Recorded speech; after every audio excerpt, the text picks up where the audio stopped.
Hey everyone, I hope you're all doing great today. Make sure you check out my Instagram at Joe the Insomniac and the podcast in the description. And remember, I've got a new email now, so if you have any submissions or anything you want to send me, make sure you send it to the new one in the description. I just wanted to share this before the story starts, so I think it's very important to try and appreciate and enjoy the moment. I understand if you have anxiety and other issues, it can make it quite difficult, but trust me, if you don't take moments to appreciate what's around you, you never will. So I think this is something that's really important to do. Remember too, with your mental health, it's okay to have bad days and dark days. It happens sometimes. It happens to me too. You just have to be consistent. Make sure you do the things that you know are going to make you get better consistently, and accept there's going to be some hard days with it. So I hope that helps everyone, and I hope you enjoyed the story. Take care, I'll speak to you all soon. Before I get into my story, I'd like to give a little background about my dog growing up. His name was Fonzie because he had long black hair with a white patch on his chest. Growing up, he was my best friend and protector, a mixture of Chow and German Shepherd, and if you've ever met a Chow, I'm sure you're aware that once they're imprinted on you, they won't accept anybody but you as their true protector, and they love you. So for my story, when I was 8, we lived in the foothills of Mount Baker, in a not so populated area. One evening, around dusk outside my house, and what's my usual shenanigans with my doggy? He would sit behind me as I shot my BB gun at targets I'd set up in a tree line, when all of a sudden, he moved in front of me and starts growling, which only ever happened a few times when he felt I was in true danger, and he got about 20 feet between me and the tree line. I then hear a very loud and deep, almost clicking sound from the trees. Limbs were breaking and you can actually hear the ground pounding. We were both terrified. My dog started whimpering, which is something he never done before, and we ran into the house. I looked out the window to see whatever it was come out of the woods, but nothing emerged. I told my dad about it, but he didn't believe me, jokingly saying it was probably Bigfoot, but I've never heard of any stories of one here. Black bears tend to stay away from loud dogs, and it was way too loud to be a cougar.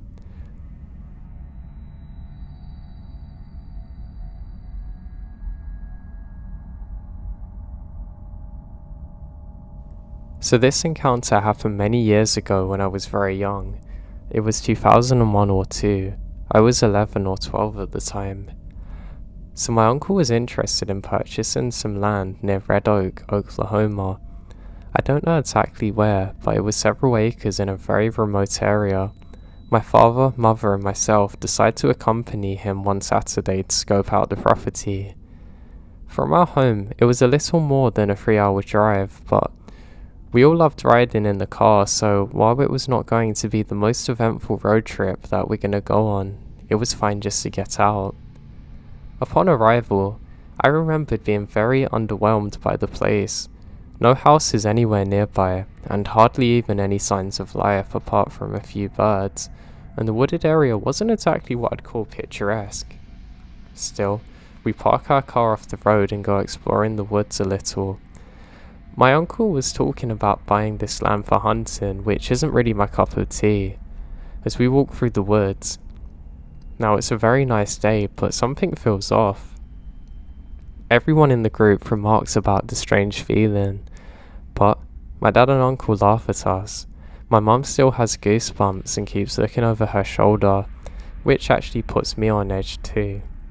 She was very insistent that it was weird and she wants to leave, saying that it felt like she's being watched. After a bit of hiking, I noticed that there was a small red building. I've never seen bigger storage sheds in the suburbs, but it looks very well built. My uncle said there's nothing about it on the listing. We have a look. The door's open, and inside were open cans of food, an old blanket and stuff like that, and it smells bad. Following the discovery, we all agree it would be best to go back to the car, and if there was some crazy hermit living in the woods, we don't want to be around him, and we don't want him to find us. We had actually walked for a while now past a pretty secluded area, and we aren't exactly sure which direction is the correct one. The eerie feeling really ramped up, and we were all on edge. We ended up trekking another mile before finally finding the road. We ended up going further down from where we had parked the car, but at least we could just follow the road now. Walking along the road, we come across a truly unsettling sight. Right in the middle of the asphalt was a dark grey cat, on fire. I have no idea why a cat was in the middle of the road on fire. Obviously it just happened. Nobody's in sight. Naturally, we ran the rest of the way to the car. There was a huge scratch and paint all down the side of the hood to the trunk. Thankfully, the damage was only damage that wasn't bad enough to stop the car from working. My heart sped up as the car did. Needless to say, my uncle didn't go there and buy the land.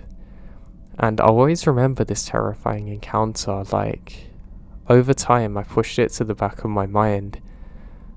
But it just become one of them odd moments that you can't believe was actually real. I just can't believe this actually happened.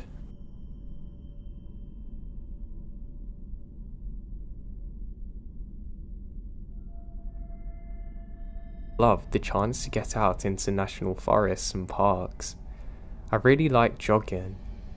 I find a true tranquility when I'm going through them with nothing but the cool summer's air with me. I would do it in winters too, but it was a lot worse because obviously the leaves were very slippery and you wouldn't always see people about outside of the occasional park ranger. But this story took place on one summer's evening. I was feeling really good. I made a playlist and was listening to some podcasts while I was jogging. I set out at about 9 PM, so it was still kind of light outside. As I was jogging, I couldn't help become more and more aware of how dark it seemed to be getting, quick, and I mean almost too quick. I'd gone on my phone for literally less than 5 minutes, and when I looked up, it got noticeably darker, not just in the sense of my eyes adjusting. I mean, it was a weird feeling, and I feel like somebody's watching me. I decide just to try and walk back because I'm getting really tired now, which is another strange thing. I've come to realise it might have been my body's response to fear, but I felt drained and really tired in a way that I've never felt it before. I decide to press on regardless, cycle through my songs and feel good again. Now as I'm walking, I realise that there's a mist that's setting over the park. Now this is something that I've never experienced before. Well, I have, just not in the summertime, so it's something that I found very strange. I start to hear interference with my headphones too, and think it might be because of the moisture from the fog and take them off. That's when I realise that I can hear a hissing sound. It's not a normal sound that you would hear from electric interference, it's almost like an animal making it, but I've never heard it before, and my heart drops. The feeling of being watched overpowers me now. I feel darkness like I've never felt before, like true evil's around. I think maybe there's a park ranger there with his radio messing up. I call out, but I don't hear anyone. I suddenly think it is a bad idea to call out, and I begin jogging. As I start jogging, I hear a crash behind me. I turn to look, and there's a very tall, dark figure just off beside a tree. Now what terrifies me is that there's a tree that's been knocked over that was standing before. I know for a fact that it's either a 1 in a billion chance it fell then and none of the other trees did, or something menacing's following me. Now this thing has to be at least 6'2" and has long arms. It sounds like it's describing exactly me so far. I can't see any eyes, but I can tell that this thing's facing directly towards me. I wipe my eyes, and it doesn't move. I say, hey, if this is a ranger, you need to stop because I'm scared now. And I'm met with silence. It slowly moves behind the tree. I've seen enough now. I can't deal with this. I go into a fight or flight state and I'm literally frozen for a second. I tell myself, no, I'm not going out like this, and I start sprinting as quick as I can. The whole time I'm running, I can hear this thing chasing just behind me. I get to the car park and there's no other cars there, so it's me alone now. Great. So if this thing attacks me, I'm screwed. I jump into my truck and drive as quick as I possibly can, getting out of the wooded area. Now the craziest thing is, this thing's still following me. I can hear things breaking behind me, like a very tall and very heavy things chasing me through the woods. I'm literally screaming and praying for God to help me out in this moment. I can just about see him in my mirrors, but it's very foggy at the time. I have to slam on the brakes at one point too, because I nearly hit a tree because how dense the fog had become. I continue driving and eventually make it back onto the main road. I'm literally crying the entire time. I end up going to a ranger station and explaining what I saw, and they say I'm not the only one that's reported something similar. People have been reporting it as a bear, but it's not possible because there's no bears in this specific area. I have no idea what it was, and nor do the park rangers, but they say I wasn't the only one who had that reaction.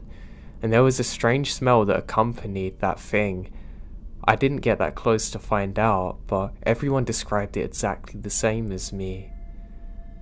They're already doing patrols trying to find that thing, but they never found it. It still shakes me to my core thinking about it to this day.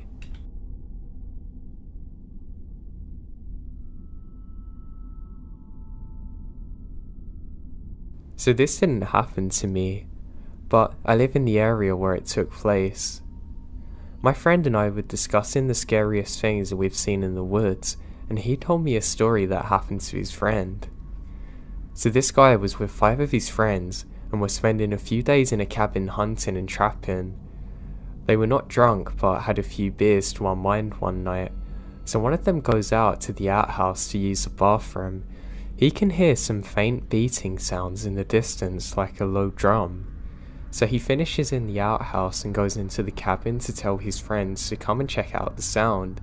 So they all grab their rifles and walk out the ridge of their cabin, down the holloway behind it and up the other side. It's a pretty rocky area, so the sound travels far. They could tell that it's just over the hill, so 5 of them spread out about 50 feet and walk up to the top. They can't see completely over there because there's large bushes around them. Now, they just sneak down and try and see what it is. One of them goes over there, and he stands there and watches for about 30 seconds to a minute, before telling his friends that they have to run as quick as they can, and saying what he saw was evil and they need to get out of there now. He said all he could see was a bunch of naked people dancing around a fire pit with some kind of pentagram on the floor. He never told them about everything he saw. He just said he was too scared ever to go back in the woods again or near that area.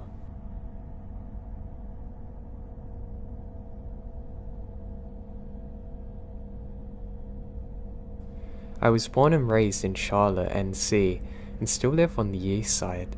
There's a local public park near my parents' house called McAlpine Creek, which was mainly a large cross-country trail stretching miles across East Charlotte.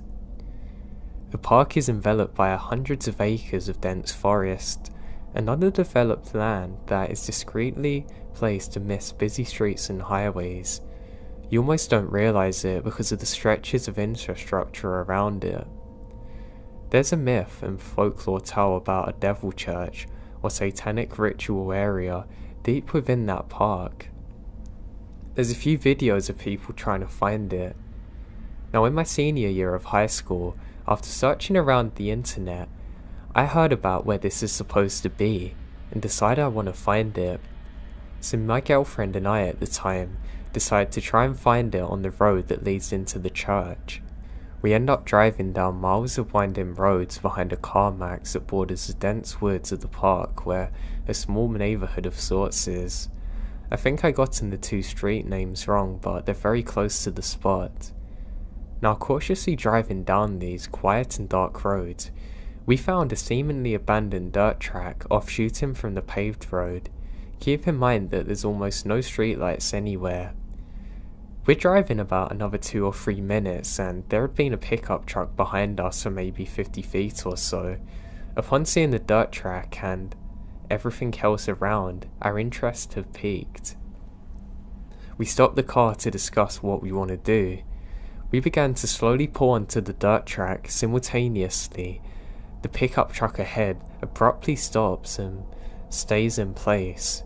We notice this, having pulled finally into the dirt road at this point. We're immediately frozen in panic. The driver of the truck quickly puts their car into reverse and began to immediately back up towards us at max speed. I throw my car into reverse and panic in an attempt to back away from where we come from. I was able to get turned around and drive back into the woods fairly quickly. The driver's accelerating at us at full speed now, and I have to floor it to try and get out of there. We literally never look back. We never ended up finding the church and have no idea who was following us in the woods that day.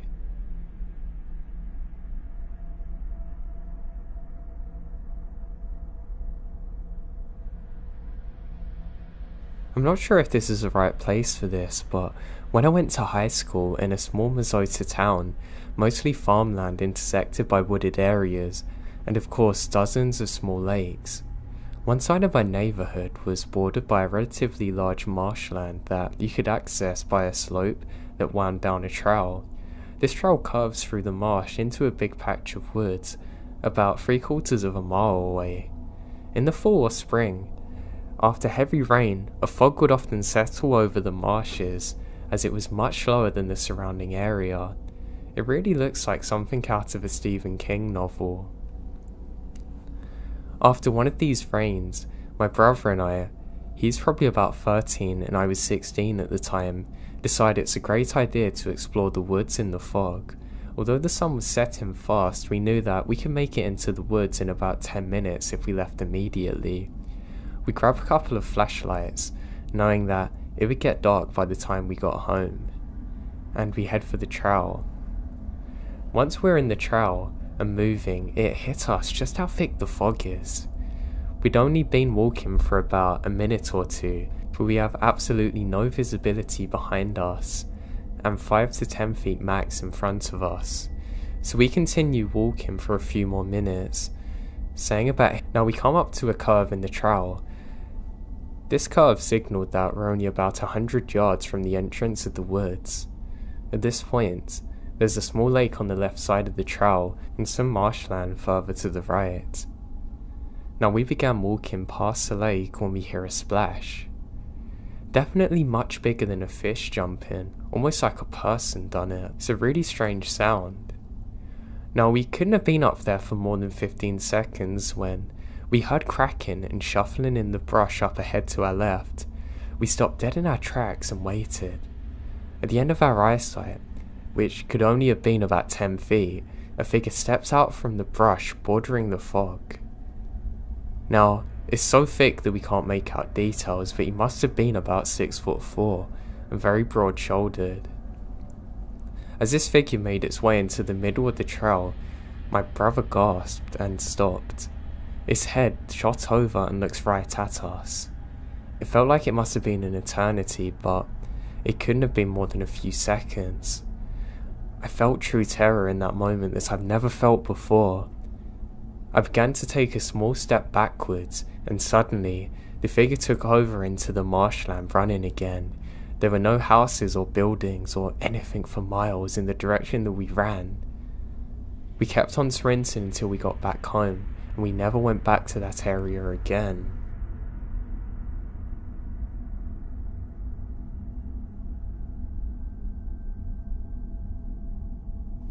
I grew up in the Midwest US. When I was a senior in high school, I was out for a hike at a local trail in the National Forest. This is a good 20 miles from town, way out in the sticks. It's a box canyon, so you start at the rim and hike down into the canyon. It was autumn and late afternoon when I pulled into the empty parking area, but there's plenty of light around. But by the time I got to the bottom, the sun's pretty low. I was down in the canyon and get the feeling that something isn't quite right. I start looking behind me as I walk every few steps. I can't shake this feeling. Finally, on one of these backward glances, I spotted a man peeking out from behind a tree, not far at all, maybe 100 feet away. It was the weirdest thing to catch somebody watching me.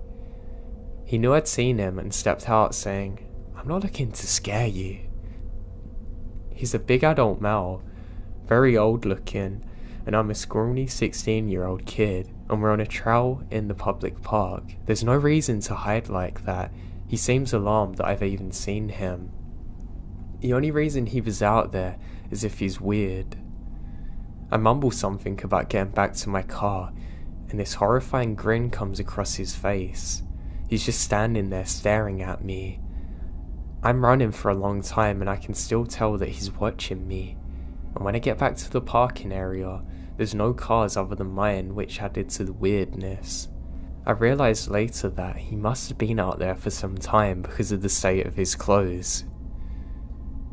It's interesting how when you get the sensation that you're being watched, it's normally true. I have no idea what his intentions were. I'm just really glad that I was aware of what was going on and he didn't spring up on me, because I don't know what he was capable of.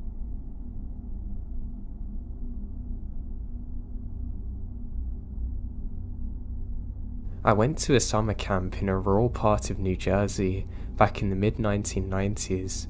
The camp was situated on a long, narrow man-made lake. One end of the lake was reserved for swimming, which we'd do as a group activity every day or so. The swimming area had one long dock stretching straight out onto the water. The two square floating docks further apart. One of the two floating docks is further away, and although I had spent a few summers at this camp, I'd never seen anybody use the second dock. One day on the group, a dozen 11-year-olds got to the bright idea that we're going to swim out to the faraway dock. I consider this to be a challenge. When we reached the dock, I noticed a strange looking spider on the ladder that you had to climb up. I would have a heart attack. It was quite large in terms of overall footprint. Probably 3 inches from end to end. Nah, screw that. Spiders, of course, are normal critters in nature, but this one stood out as looking unusual. After the long swim, we took a few minutes to lie on the dock and rest in the sun.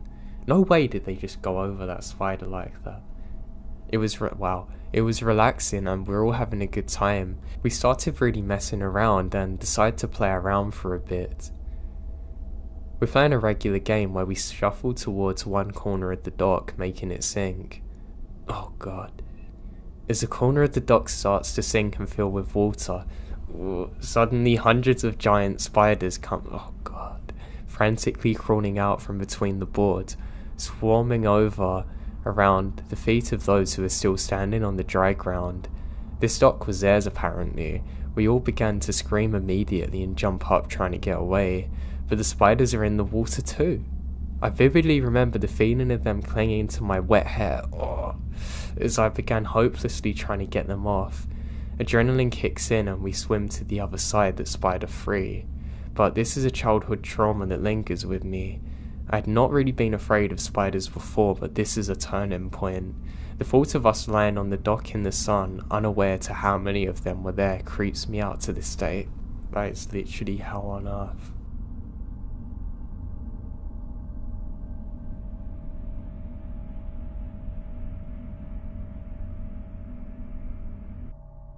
I'm a child of the mountains and my hometown was completely mountainous, so I spent most of my childhood running through the forests and stuff, and one event that happened when I was 10 remains unexplained.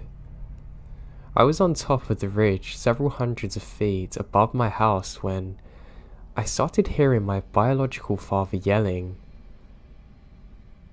In a very redneck area, he had a very distinct voice with no accent, so it's not really possible to confuse him for anyone else. His voice was coming from the other side of the ridge, which is a bit weird in retrospect because nobody over that way actually lived in that area and everyone avoided everyone in there. Even when hunting, we'd go around. The train was worse to deal with, but it's what we done. He starts calling my name, so I go down there, but the voice isn't getting any closer. I start feeling dread washing over me, and I suddenly remember my father's on a trip to Germany. I've never ran so fast. I didn't realise it until I got to the other side of the ridge, but the forest had been completely silent on the other side of the ridge, which never happens unless there's predators or the wind picks up. Normally, I'd think I was just getting closer to black bear territory, but the voice obviously makes it confusing. Unlike a number of stories like this I've heard over the years, the experience didn't really stop me from going into the woods. It just made me more curious. I've never had an explanation for it since, and it kind of worries me. The closest thing I've heard it could be is like a skinwalker, but I'm not sure. It may even be a person who is trying to stalk me in, but I guess I'll never know.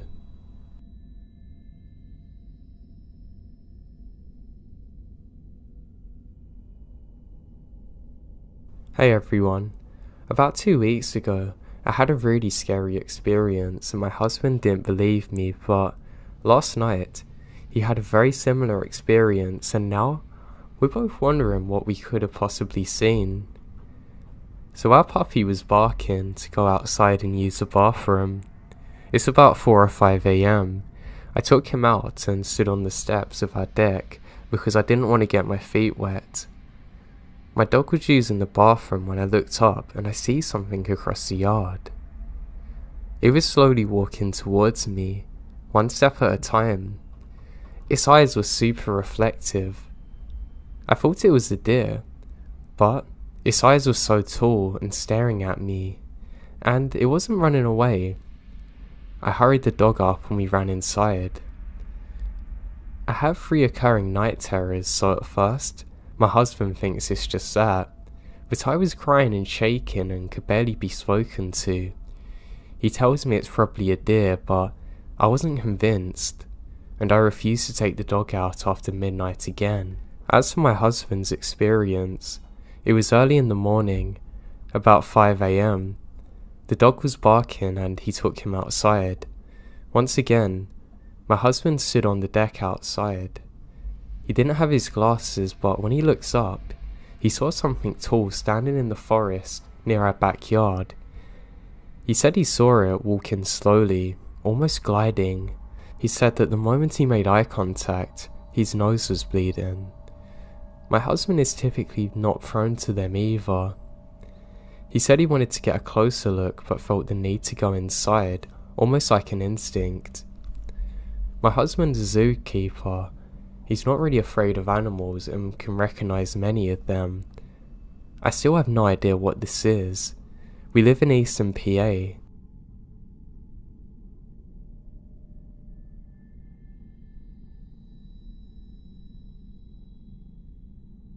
This happened around the 1900s in the countryside of South Brazil. My grandmother's grandfather was coming home from a ball very late at night. He lived in a small farm, and so to come from the party place he had a long way to walk in the middle of nothing, with just trees and bushes. And well, you can imagine how the countryside of Brazil was, especially back then. He said that while he was walking, all of a sudden he heard strange noises and lights. Scared, he hid in the bushes to see what was happening. He said there were very little men speaking in a foreign language. Behind him, there was 2 huge plates stacked on top of another, with lights all over them. He stayed hiding and praying until they left and ran for his life. My grandmother says that she's heard this story a few times in her youth from him, and the narrative always stayed the same, with him praying after. Only after she married and moved to the big city and had children did she start to hear about these things being known as aliens and other things. Her grandfather at the time would have had no concept of aliens.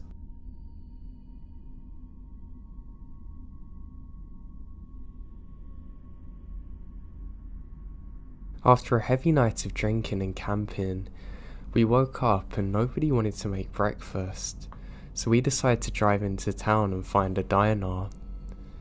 We're approaching where the dirt meets the pavement and come up on dozens of sheriffs backloading the road, 2 of which have rifles pointed towards us. We stop the truck about 40 feet from them and hear them yell over the intercom to stick our hands up now. They then instruct us to approach on foot with our hands in the air. They search my truck and find it full of loaded guns and beer. That's when they tell us that a Forest Service agent had been shot and killed nearby, and eventually let us go, but tell us our camping gear is out of bounds until the murderer is found. We didn't want to leave our camping gear and go home, so we ended up at a nearby casino, continuing partying there. A few hours later, someone in the casino says there's loads of cops outside. We go outside and there must have been 100 sheriffs, local PD everywhere. Apparently, that same murderer had stopped at the casino gas station and an officer recognized him. Then LEO drew his gun, murderer went for his and the LEO shot him dead. We went back to the camp and home the next day. I checked the newspaper articles and they made a map of where the murder happened, and it's only 200 yards away from our campsite.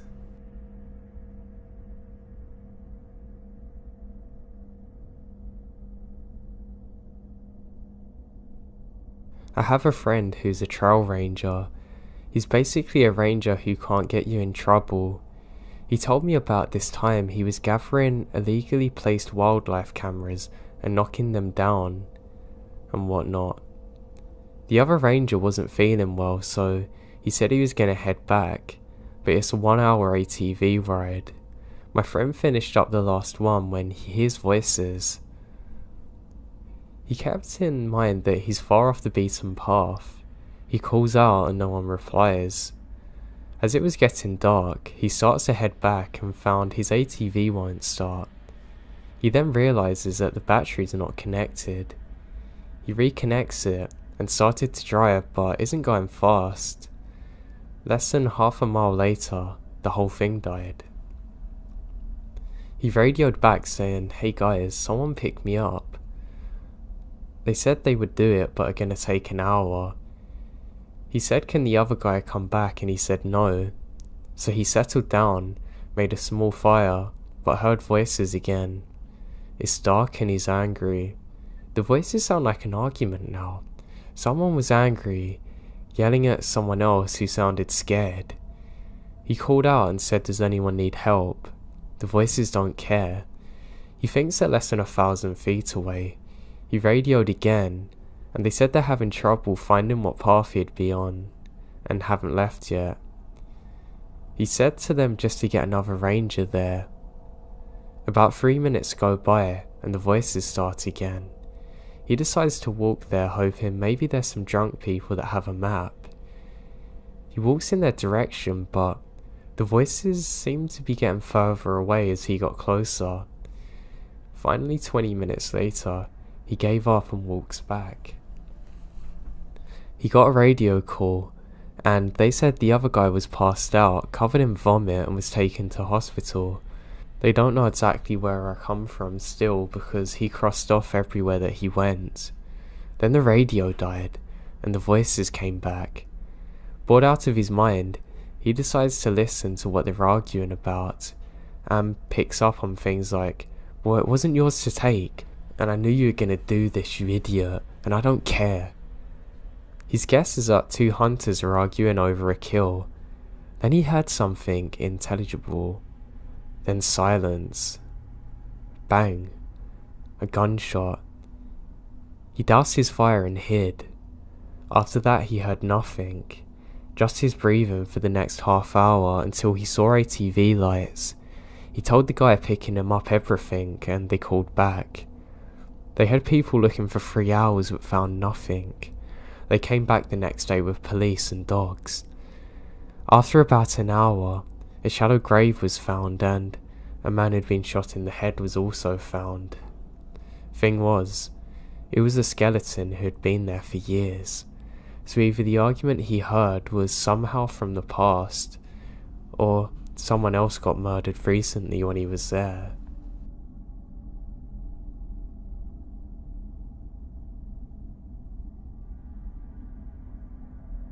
This happened while I was doing my army service in Switzerland. I'm not allowed to talk about exactly what we were doing there, but I'll try and keep this clear. My company has installed a huge antenna and it has to be guarded day and night. So we're on a hill, away from a city near a massive forest. It's 1800 hours and I had just started my watch of 6 hours with another soldier. Everything's fine. We smoke cigarettes and keep ourselves occupied until our night watch ends. Then, we receive a call from our superior who said that one of the soldiers that's supposed to watch hasn't come out and we have to stay for another 6 hours. So we tossed a coin to see who's going to stay from midnight till 6 AM with temperatures of -20. And of course I lost. And I had to wait for the other soldiers to come and join me for the rest of the night. They sent Jon Snow. No, I'm just kidding. They've only sent another soldier, but not the best because I knew he would sleep all night when I saw him climbing the hill with his sleeping bag. And that's what he did. He immediately took place in the tent and fell asleep. It was the coldest and longest night of my life. Nothing special about it. The weirdest part though happened in the morning. We received another call from our superior telling us that we had an NBC exercise. It means that we have to wear all-day chemical suits. The one with the gas mask and everything. I was really upset and exhausted because I wasn't able to sleep with that thing on, and sleep was my only reward for the 12-hour watch. Well, I get out of this tent, and I saw this thing that still scares me to this day. I see a woman standing next to the antenna. She wasn't moving, she was just standing there, meters from my tent. I couldn't see her face because of the sun starting to rise behind her. I knew she's a woman because she had really long hair. Remember that we're in the middle of nowhere and she's standing there, not moving like she's frozen. I start to freak out and call the other guy to see what I'm looking at. I don't know why, but he wasn't scared at all, and he told her to leave. But she didn't. She just stood there staring at us. I was confused. How could a woman ignore two soldiers in a forbidden area? I mean, we're in Switzerland. The army's not that impressive, I know, but people usually don't do this kind of thing. They would just move away, especially when it's 6 in the morning. And what she's doing in the middle of nowhere is beyond me, not dressed for cold climate. How long was she there? And how did she get there? I don't even see any footsteps. So, there's so many questions running through my head. The other soldier didn't think twice and starts walking towards her. When he almost reaches her, she starts running very fast into the forest. I see her going deep into the forest and I never see her again. I'm a really rational thinker, but I have absolutely no explanation for this.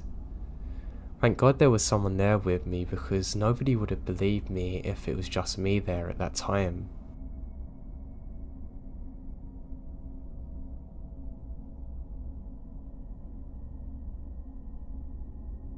My father told me a story many times when I was growing up of something that happened to him. I know he believes it to be true, and he's not a very superstitious person whatsoever. Very analytical on the other hand. My dad was 5 years old, camping with the Boy Scout troop. They sent everyone for firewood. It was dusk, so he went off on his own and a little further than the other kids. He wanted to gather more firewood than anyone else. He got far enough away that nobody else had picked through the fallen wood and started gathering. Along his way, he went until he almost stepped on a tiny tribe of Indians, moving around a fire, dancing. He said they were tiny, and they didn't pay him any attention as he crouched down to look at them. He ran over to go and tell his friends, but by the time he come back, they're all gone. He said he's never seen anything like it in his life, and he was sure someone was playing a prank on him, but how? How could somebody make a prank look that real?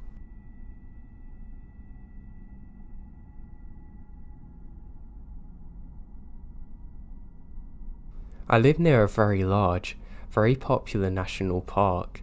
Locals here, like myself, are pretty aware of the goings on here. Strange sounds, weird creatures, and strange disappearances. I've dealt with these in my past times and hikes, and even just relaxing in the park. Here's one that still freaks me out to this day. I was at my grandma's house that's deep in the Bonnies, and the only road there is a gravel road that's washed away. Without a good car, you're not getting anywhere. My cousins lived in a trailer with their mums, right below my grandma's. We played all sorts of games, which mainly involved me getting chased, being the youngest. My grandma was in hospital with my aunt, so our oldest cousin, who I'll call D, had to watch us. D was, and still is, the only cousin that's older than us that we still hold in high regards. He would mess with us and play around, but actually cared about us. The whole day we were playing around, but we would usually play more at night, like hide and seek, etc. We'd been playing pretty far away from the house and it was starting to get dark. We decided to go back to the house and grab flashlights and play manhunt.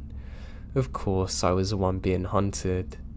So I ran pretty far into the woods on the other side of the property, hiding behind a log. I heard my cousins getting closer, so I ran and they saw me.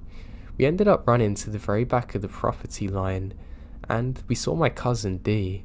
He looked at us and kinda growled. We all run from him, thinking it's a game.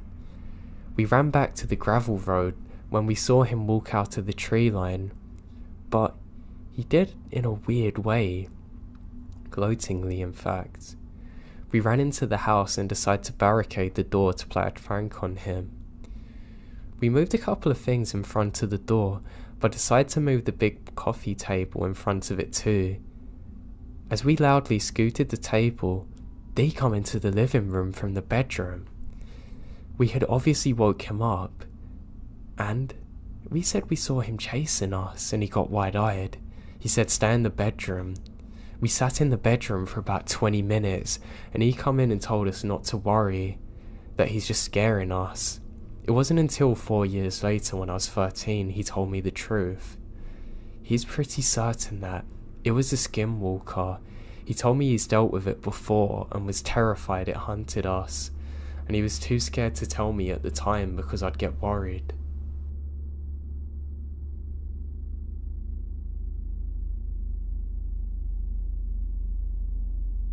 So with a few fraternity brothers and I are backpacking in the Nafala National Park and met some guys. They're locals. I mean, not local hangout bros, but local backwoods people who lived there for generations, hate the government and society types. These are guys that have apparently been helping Eric Rudolph, the Olympic bomber, hide in the national forest by supplying him with food drops. Really weird drunken conversations. They actually took us to one of the hideout drop-off caves. They were too serious, and that's the whole reason that I hated this. They trusted us because some things were said to make them think we're of a similar mindset. Anyway, we parted ways. Spent a few days trying to figure out if it is all lies or not. And that same week, they call Eric Rudolph in the dumpster of a Piggy Wiggly 3 miles from where we met the guys. Every single thing these guys said matched up with the news story. We gave them the bottle of Jack even. They said they'd give it to Eric. Creepy as hell. Hauntingly terrifying in retrospect.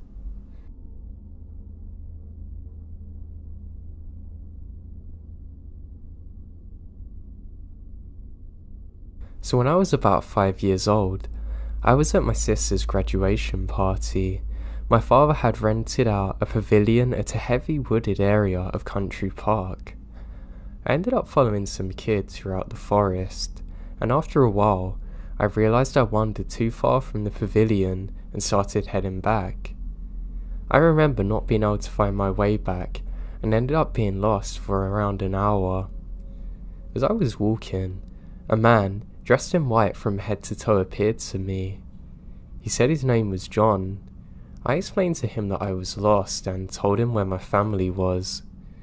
I remember him accompanying me throughout the woods, and he had a very comforting presence about him. After a while, I remembered hearing my uncles calling for me from a distance. I turned to tell John that that's my uncle, but he was gone. I turned the other way, and there was my uncle.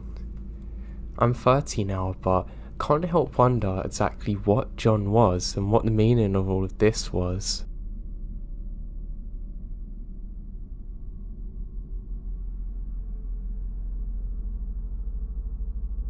I guess I'll write what happened in chronological order. To preface this, I should mention that all of this took place back on my reservation. I'm from Algonquin First Nation from Canada. Another thing I should mention is that on the res, traditional beliefs and legends of the paranormal are still a big part of our community. The attitude of most people towards the paranormal is one of assurance. To us, the paranormal is a regular part of our life. We believe in a spirit world, and we believe that sometimes these beings can cross over from their world to ours. Well, I tell paranormal stories to my non-native friends.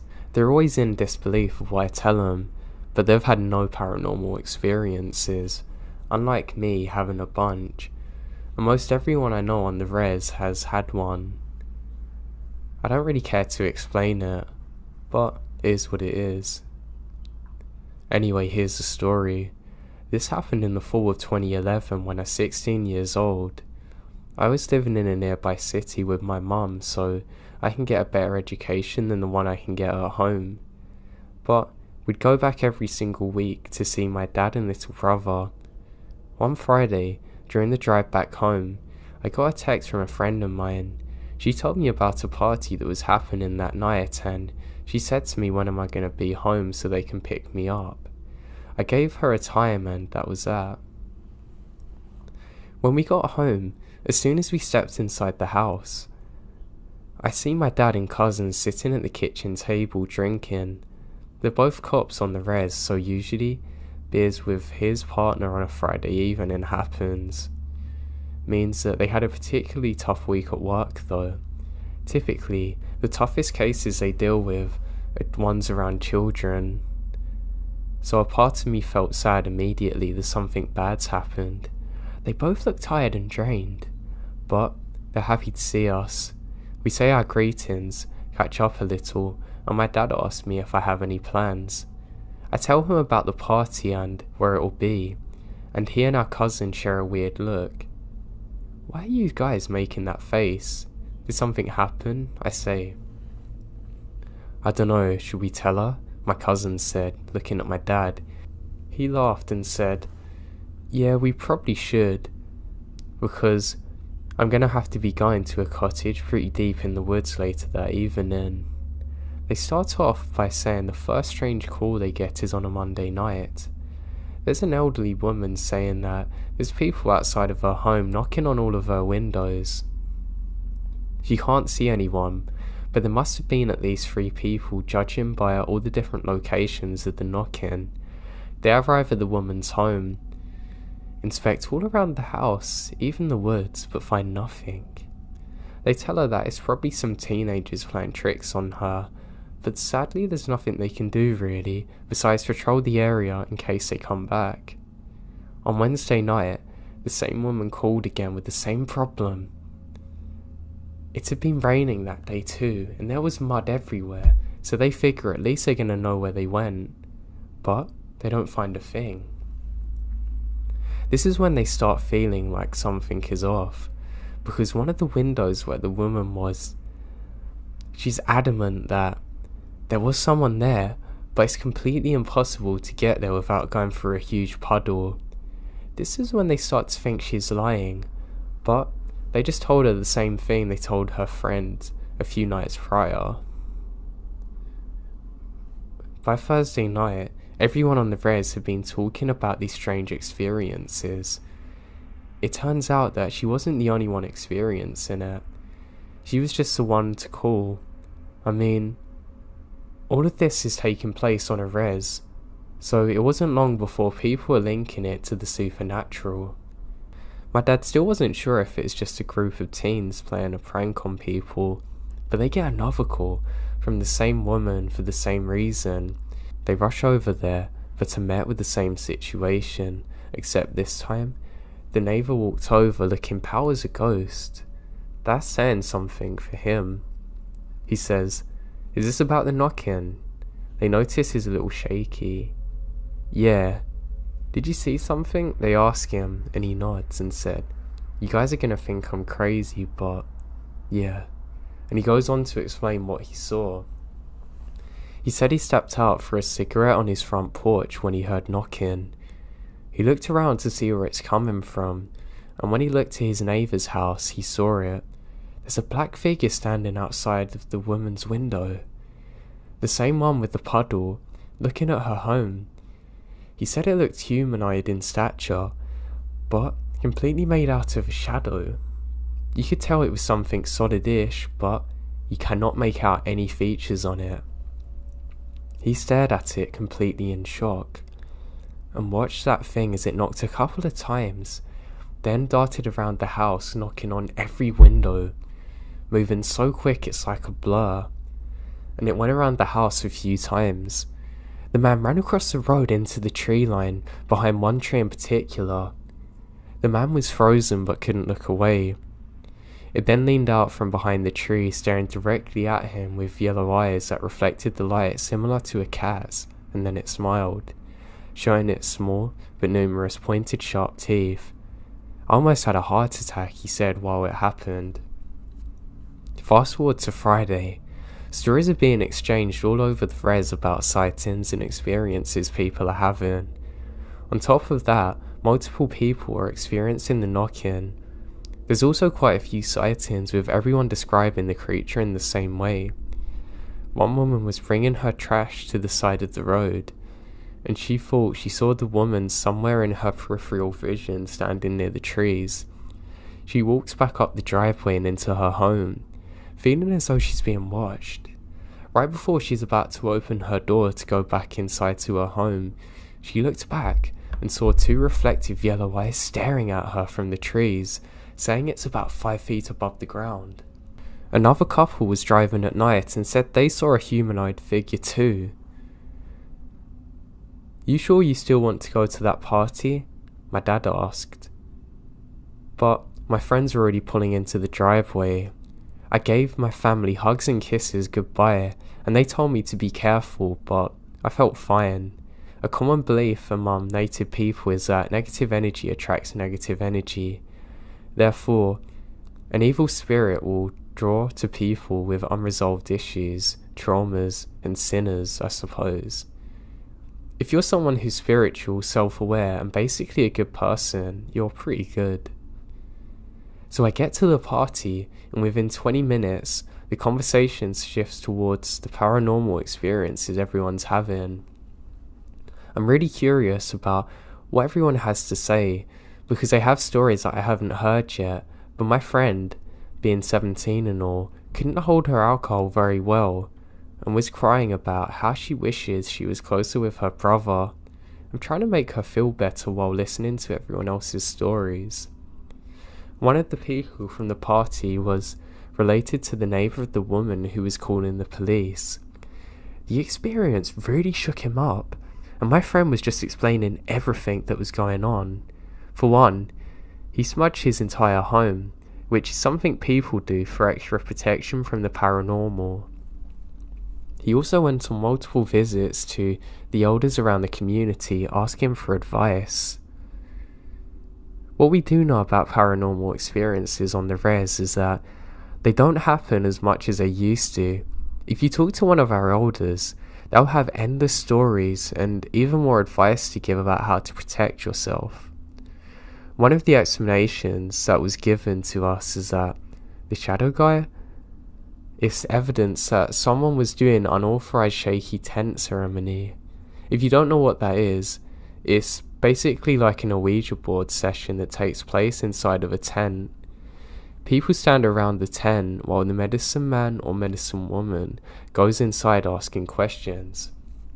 The tent begins to shake and you hear voices of the spirits coming through.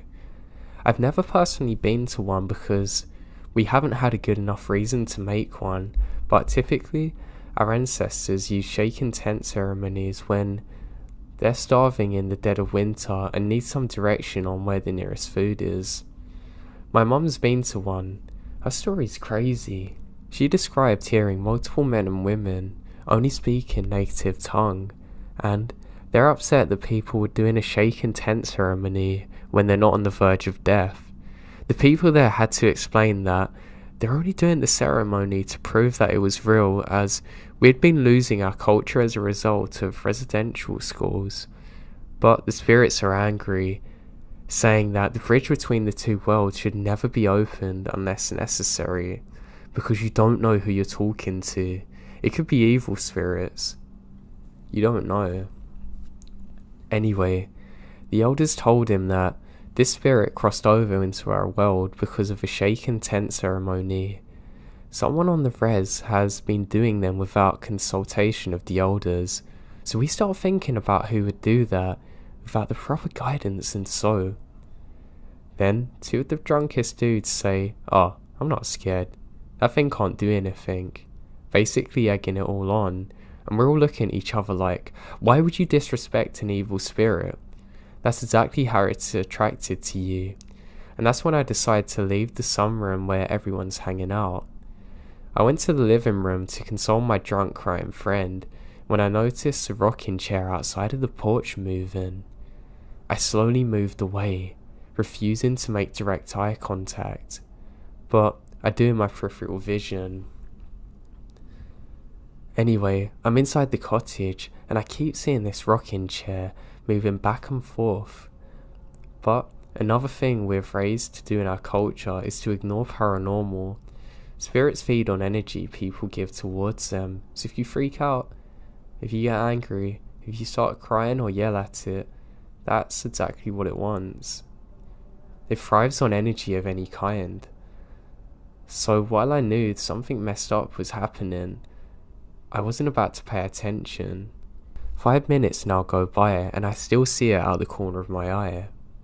That's when my friend screams and she runs on the other side of the sunroom. My other friend, too, sprints to the girl, number 1, who's sitting, and busts through the French doors onto the balcony. All of this happens in a split second, but I immediately go to the patio and ask what's going on. Girl 1 is crying on the couch with friends all around her. She claims to have seen the spirit. She said she was listening to the boys talk about the spirit when she saw boy 2's face as he was looking onto the balcony behind her. She turned around to see what he's looking at, and directly on the other side of the window was the shadow spirit on the rocking chair smiling at her, literally 3 feet away from her. That's when boy 2 sprinted towards it and burst through the French doors. I walk outside to find boy 2, and he's on the lawn, staring into the woods. I call his name and he looks up. All he says is, "Get everyone inside," and the tone of his voice makes me scared. I get all of us inside the cottage. This is when the phrase, "Come at me, bro," was gaining popularity. So you can imagine the drunk kid yelling that into the woods. It's terrible. I eventually get everyone inside. Boy 2 comes inside and tells everyone to clean up and that we should leave as soon as possible. Everyone has trash bags and we're clearing away the beer cans and whatever. Everyone goes inside the cottage and it's only me and boy 2 in the sunroom now. I look to him for answers and he says, "It's outside." I nod and start cleaning faster. The sooner we're out of here, the sooner we get away from that thing. As we're cleaning in the sunroom, we hear knocking on multiple windows. The entire sunroom's made of glass, but it's dark out, so you can't even see. And he says ignore it. I'm really scared now. Within 2 seconds, someone comes running out of the bathroom and says, "I'll kill whoever's knocking on the bathroom window." But everyone's accounted for. Someone else comes running out of the bedroom saying that there was knocking on the window as well. Now everyone's freaking out, and me and boy 2, and our one other friend are the only sober ones now trying to calm people.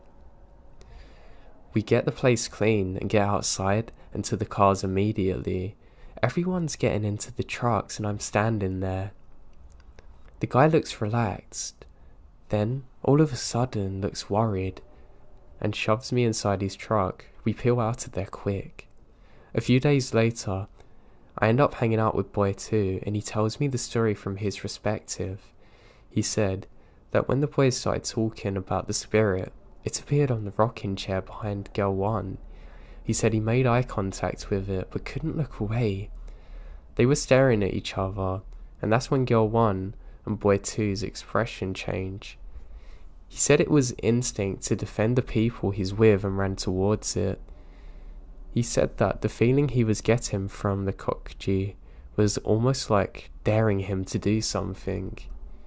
He said the second he got up, the Kokji stood up and ran into the woods, disappearing into a blur of the tree line. Boy 2 ran off the porch, looking around the lawn, when he saw it standing there, right next to the woods. It was smiling at him, and he heard it mocking him, calling his name, then disappearing. He didn't see it again until everyone was getting inside the trucks, which explains why he suddenly pushed me inside. He said it was standing on the far end of the truck, super close to us. Later that night, when he dropped everyone off, they realized that they never locked the doors. So he went back to the cottage, but his friend was too scared to go in, so he goes in on his own. But the second he opens the door, he sees that thing standing inside. He locks the door as quick as he can, and they peel out of there. The sightings continued for a few days after that. We definitely weren't the only people on the res to have them kind of experiences. It was the talk of the res. Everyone was curious about what happened. Would it come back? What was it? All I know is that it terrified us, and it's 2018 now, and no one else has seen anything like it since.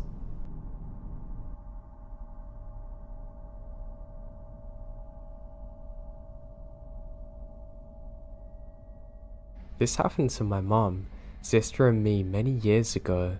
I was about 8 then, I'm 37 now, and my sister is 5 years younger. Back then we lived in a city in the UK, in a not so nice part of town. Don't get me wrong, this wasn't the ghetto or Wild West, but there were nicer places to live. A bit of background information to the story. My dad was self-employed, owned a small factory on the outskirts of the city centre about 5 miles from home. The factory is surrounded by wasteland homes, to mostly derelict and broken buildings. The area was grey, dirty, and covered in graffiti. Hell, not even the city homeless would take refuge here. One day, my dad calls my mum at home. He needed her to come home to the factory to help finish a job, but they only had one car, so it meant us getting the bus. I don't mind. My 8-year-old self was full of adventure and loves the idea of riding the bus to big town. The bus ride's uneventful as we brave the city traffic, eventually going through a forested area, then arriving at our stop. The described earlier, it's not the type of place people go unless they have a specific reason, so it wasn't surprising we're the only ones getting off here. We started in the direction of my dad's factory, which was just under a mile from the bus stop. My sister's asleep in the pushchair as I was jabbering away, when suddenly I become aware my mum's preoccupied. I look at her, but she said, "Keep walking." I noticed she glanced over her shoulder near the tree line. I slowed down, but she tugs my arm and says keep going. I remembered feeling anxious as my mum walks faster, pushchair bumping over uneven slabs. Then I heard him.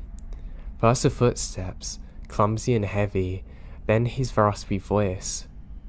He was muttering incoherently, having a conversation with, I guess, himself. Suddenly my mum crosses the road, holding my arm tightly while steering the pushchair. He crosses the road too. My mum's cursing under her breath. We cross again. Whenever you think you're being followed, there's always a nagging doubt you're paranoid. But when we cross the same road for the 4th time in 5 minutes and this guy's still following us, I knew it was on. This was back in the 80s, no mobile phones, no internet and no SOS texts. You're really off grid. But now I can feel adrenaline. We're approaching a T-junction. My dad's factory is only around the corner, but it's about 500 yards away. If you didn't know where you were, you'd assume you're heading further into the ghost town. As we turn the corner, my mum told me to run as fast as I can to get my dad. I hear my mum and the pushchair thundering behind me. My heart is pounding. I ran like my life depended on it. My feet are crunching on broken glass. I don't dare slow down. I could see the small road ahead leading to a car park of the factory. I knew what I had to do. I shout for my dad as loud as I can. My throat is burning as I gulp for air. Hot tears stain my red cheeks. I burst in the door crying and my dad comes out running. He grabs the nearest object and ran towards the car park. I stood looking out there, watching my dad sprint across the car park. I see the pushchair too. My mum told my dad where we'd been followed and points in the direction, and my dad took off. He come back 10 minutes later. The creepy guy's nowhere to be seen. My dad said he probably ran off when he heard me shouting. With all the old empty buildings and wasteland, it's easy to disappear, even into the woods. My dad wanted to take the car and drive around to try and find him, but my mum doesn't want to be alone, even in the sanctuary of the factory, so he agreed to finish up the job, and we all drove home. My parents never reported it to the police. Living in a major city, you get all kinds of unsavory characters, but the police wouldn't have done anything because he never harmed us. He never got the chance. We think he's probably very high or very unwell mentally. Either way, it scared the life out of us.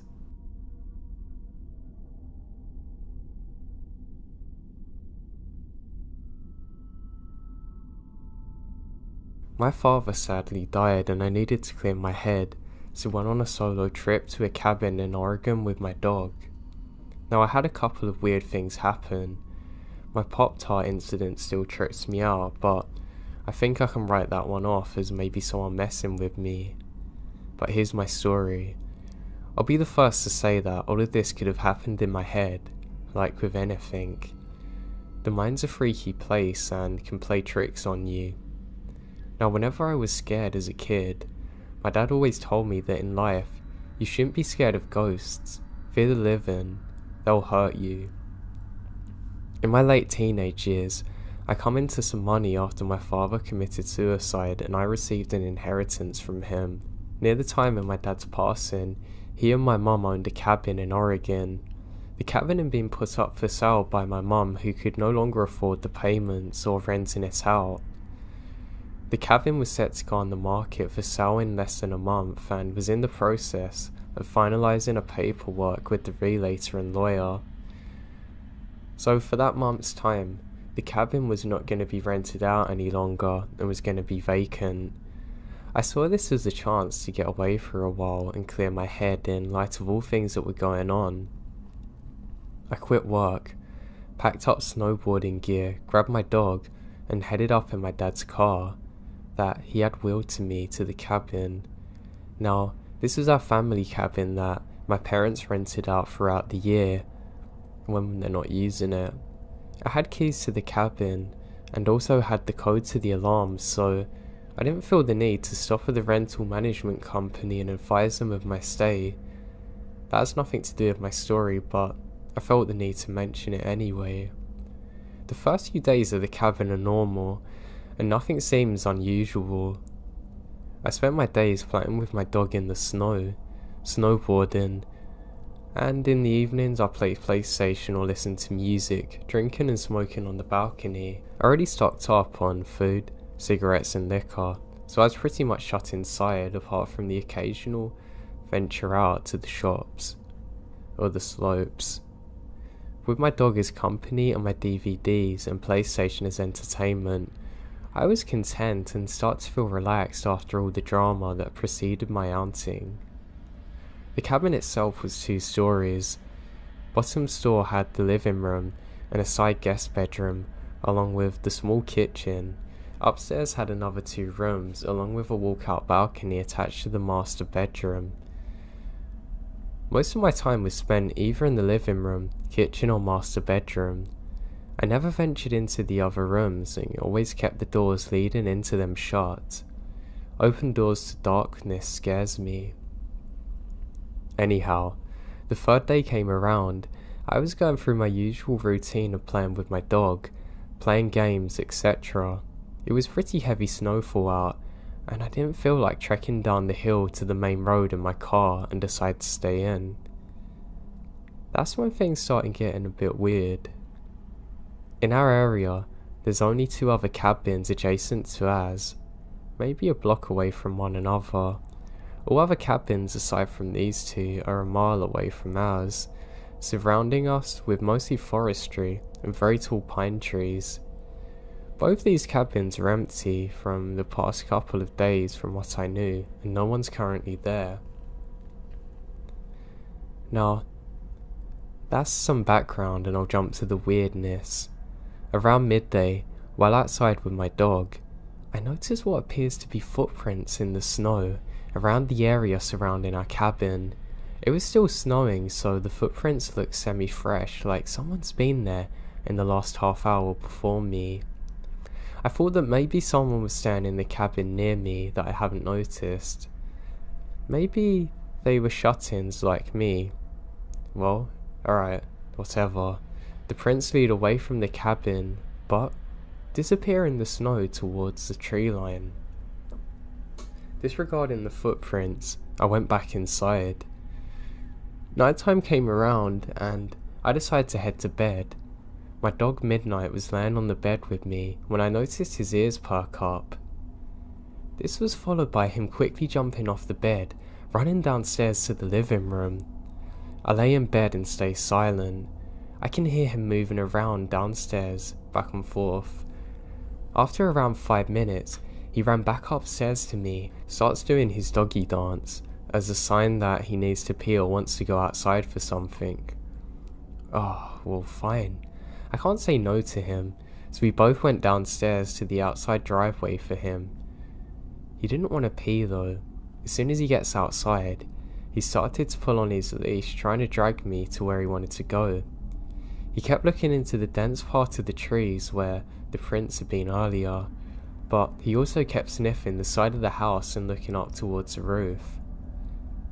That's really odd. After he figured out that I'm not going anywhere near it, he sat down and just stares into the darkness. This is a bit unusual for him, but alright. Maybe there are forest animals out there that he wants to chase down, but screw this. Do not want to chance anything, so I pull him back inside and we both head back upstairs. Around half an hour later, I was lying in bed when I hear what sounded like hoofs walking on my roof. It was only a series of around 6 steps, and I rationalised that it could have been a pine cone falling from a tree onto the roof, or maybe a kind-hearted forest animal running around. But here's the thing, the footsteps aren't spaced apart like a man's stride would be, so that was freaking me out. Midnight, I also heard the noise and was quick to run to the balcony screen door, expecting to see something, but there's nothing. Alright, you know what? I'm a tough guy and at the time considered myself fairly well built and strong enough to handle myself. I grabbed my coat and shoes along with my cigarettes and flashlight and went out on the balcony. Screw it, right? As soon as I was outside, I lit up my cigarette and started wondering what this could be getting onto the roof with my light. Nothing there, and snow on the top was undisturbed. Crazy. Maybe this is all in my head. What about the midnight before? I'm paranoid now. But I think it's in my mind and calmed down. My eyes started to adjust to the darkness, and I kept smoking and just staring at the stars and trees next to our cabin. That's when I saw it. In a tree that was little taller than our cabin, around 20 feet from the balcony, I saw what looked like a man crouched in a squatting position in between two branches. It was squatted on one branch with its arms extended above its head, holding onto the branch. Wow. What is that? I wasn't sure if I was really seeing that thing, and just stared motionless. I noticed Midlight stand up and start pacing behind me and lightly barking at the same time. The thing still did not move. I pulled my cigarette out and was debating on shining the light in that direction, but something in my head told me, don't. So I walked back towards the inside, pulling Midnight with me. Once inside, I locked the door and shined the light in the thing's direction, but nothing's there. I shut the curtains to the screen door and retreated back to bed. But later on in the night, I heard light tapping on the screen door like someone's tapping on the glass with their fingers. It was consistent and didn't stop for nearly an hour. Midnight stared at the door, but even he won't go near it. The craziest part for me is that I had the feeling that someone's inviting me to the door, but at the same time, I kept hearing my dad's voice in my head telling me to stay in bed and to not do it. I listened to my dad's voice and stay where I am. Eventually, I pass out and wake up and everything's normal. The rest of the week I spent there was uneventful, and nothing else out of the ordinary happened. I totally admit that it could have all been in my head, but the fact that my dog was acting up too makes me really worried about the whole situation.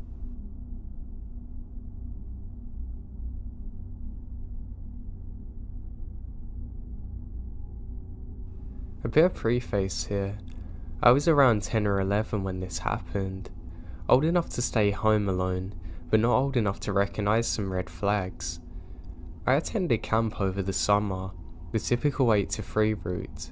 Now my house sits at the end of my street, which forms the U, but for some reason, the bus driver would never drop me off at my house.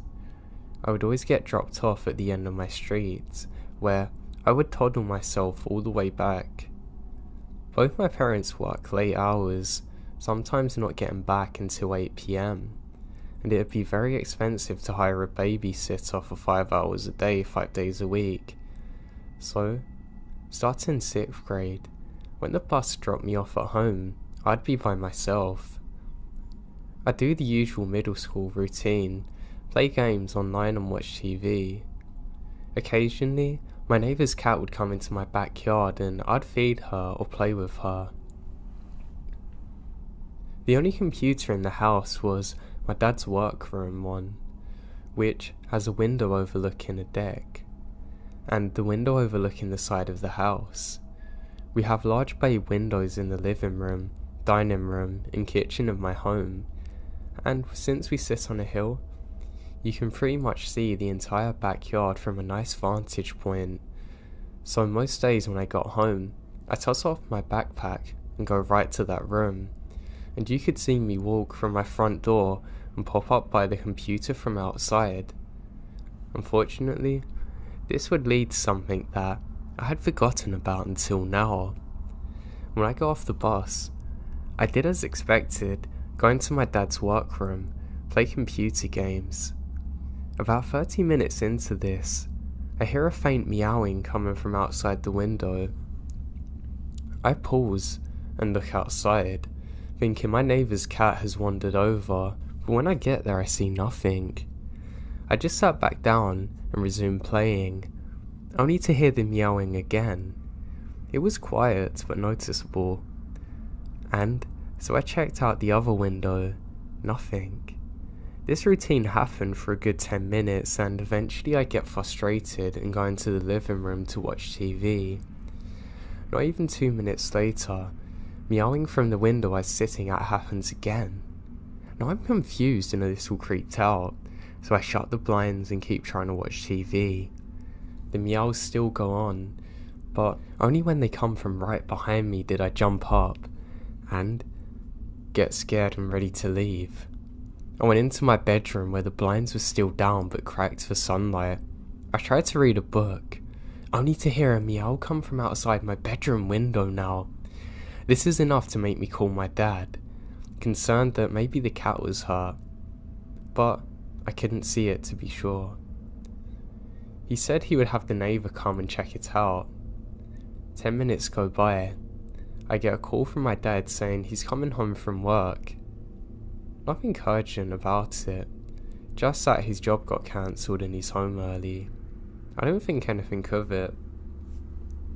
When he got home, I did realise the cat noises have stopped. Fast forward to the present, and I asked my dad about the incident, thinking it's funny about how a cat scared me. But what he said next made my blood run cold. After I called him, my neighbour indeed did come and check out my house. What he found were large footprints circling the house, right next to the windows. Someone had been stalking me through my house, seeing where I was, making cat noises trying to lure me outside. They must have known I was home alone, since it was easy to see me. And they must have known that I played with the cat. My neighbour immediately called my dad and searched the property, but found no one. The police weren't called since there was nothing but footprints that led into the woods. I never saw anyone. My dad stayed home with me for the rest of the week. It sickens me to think that people would use those tactics to try and lure someone like my younger self out of their homes to do God knows what in the woods with them.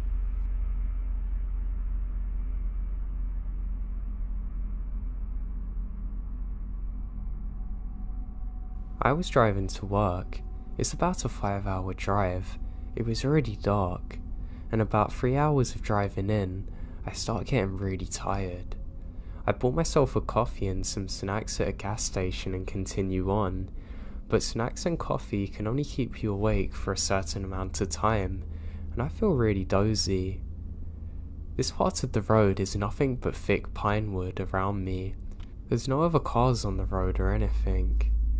Only insects smashing into my windshield now and then on the empty road. Now I'm extremely tired, and at one point I nearly drove off the road, for almost falling asleep. I have to sleep now. I can't wait for a gas station. I must stop or I'm gonna crash. Now, I have such an urgent feeling to find a place where I can stop. It felt like an hour, but it was probably about 5 minutes to go by, and I spot this little pocket in the road. It's like a parking space for quick stops, like peeing, switching drivers and stuff, not a resting area. I stop there, turn down my windows to check if I hear any weird noises, and there's total silence. I turn up my windows again. Nothing bad's gonna happen. I haven't seen a car for like 30 minutes and the road's empty. If someone's checking out my car, I bet it's the cops checking on me to see if I'm okay. I leave my keys in the ignition and lock the doors, just to be safe. I adjust my seat a bit and make it comfortable to sleep in, and I take off my shoes and put them on the passenger seat to the right. It was so nice, and I close my eyes and instantly fall asleep. Now I don't know why, but something wakes me up. I can't explain it. I can't really see anything. Some kind of bright light hits me in the eyes though.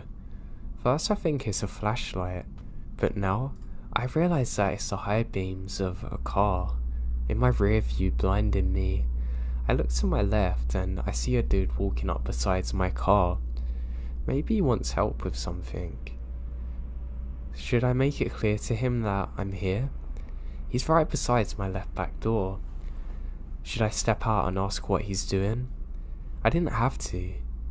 The dude proceeds to jerk and pull on my left door. I almost have a heart attack. He's trying to force his way in. My seat is adjusted to lay down, and I push it back as far as I can. I can reach the pedals, which makes it almost impossible for me to drive my car. I slam the horn and it breaks the silence with a roar and the dude jumps back.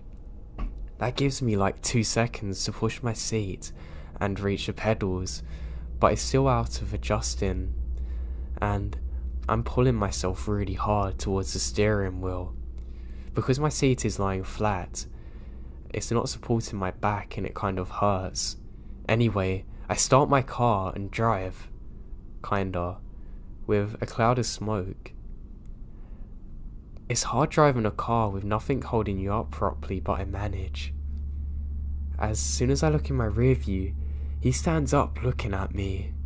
And what's worse, I can see 2 more guys next to him. I can see the silhouette of their high beams. One of them has something in his hand like a crowbar. I drive super fast, way over the speed limit. I'm terrified. Then, I stop at a gas station to sort my seat out and put my shoes on. I figure out I was only asleep for like 10 minutes, which makes me worried that they were following me. I'm really worried now. I told my boss the next day and he actually said he's heard of problems like this all over Sweden before, where criminals will stop you and rob you or do worse things.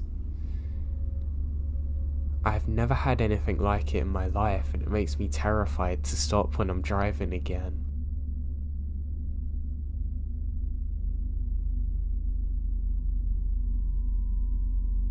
This happened a long time ago. I was 12 and at my grandparents' village. We had a cow and an ox, and usually the son of the bull, usually just one, took all the cattle to graze at night and he would take them back. Cows know where to go when going home. My grandpa had a male ox, and since my father was an adult and he wasn't there, I took the responsibility.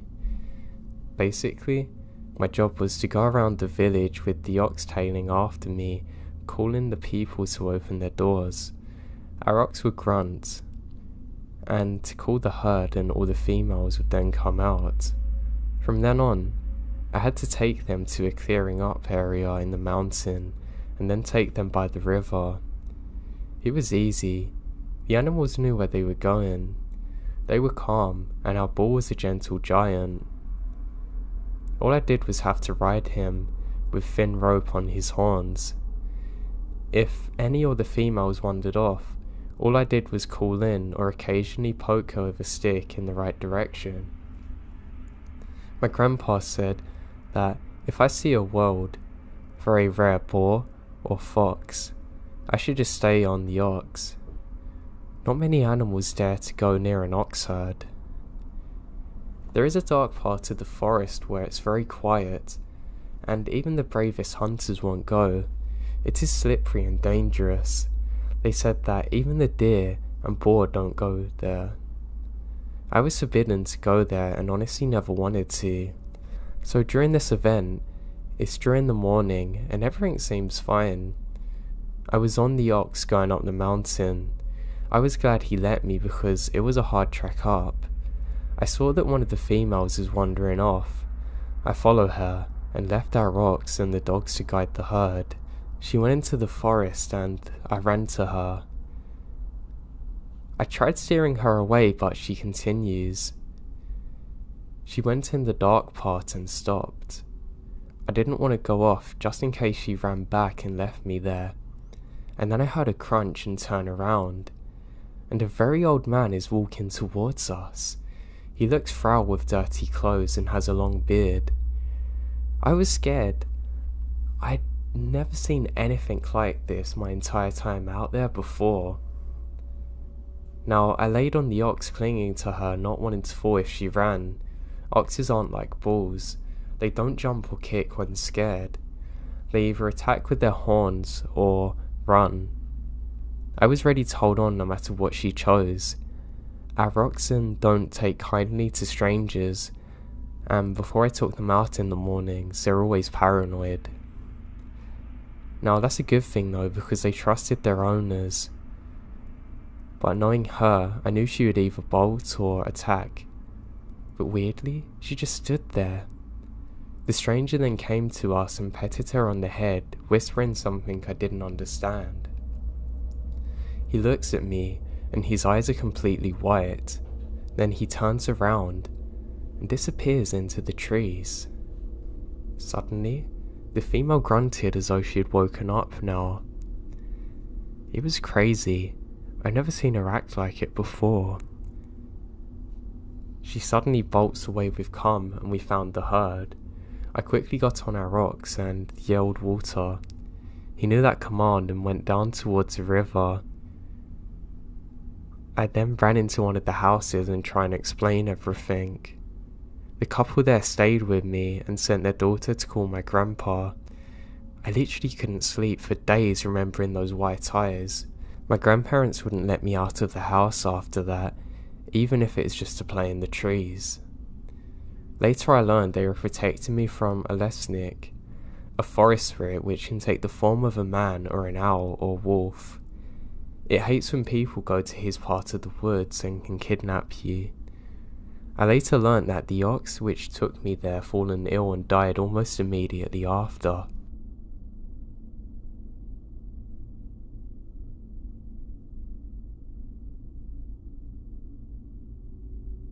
I used to do a ton of camping, but one night, still early on, I was up with two friends in the middle of the night, just hanging out in a field next to the campsite, looking at the stars and almost full moon. It was so bright outside, it's almost like a daytime moment. When suddenly, I noticed a faint whisper.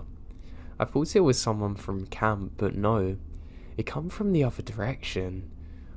We all went quiet and listened to the faintest "hey," to which we follow, cross the field away from the camp, and the whispers grow louder, but ever so slightly. That's until we come across a road. Across the road was a fenced-in area, but it's got a pretty bad fence. It's easily crossed. On the other side of the fences was a small woods. The trees are spaced pretty far apart from each other, and the moonlight's not really doing much. Now, it's pretty dark out there, under the trees. You could barely see past the first few rows, and now, the voice is much louder, but still, as if someone's trying to whisper. A voice that sounds like a girl saying, "Come play." Craziest part is that there's no women with us on that trip, and we can just hear the sounds of a little girl whispering for us to come and play in the pitch blackness at 1 in the morning. We decided to not investigate any further.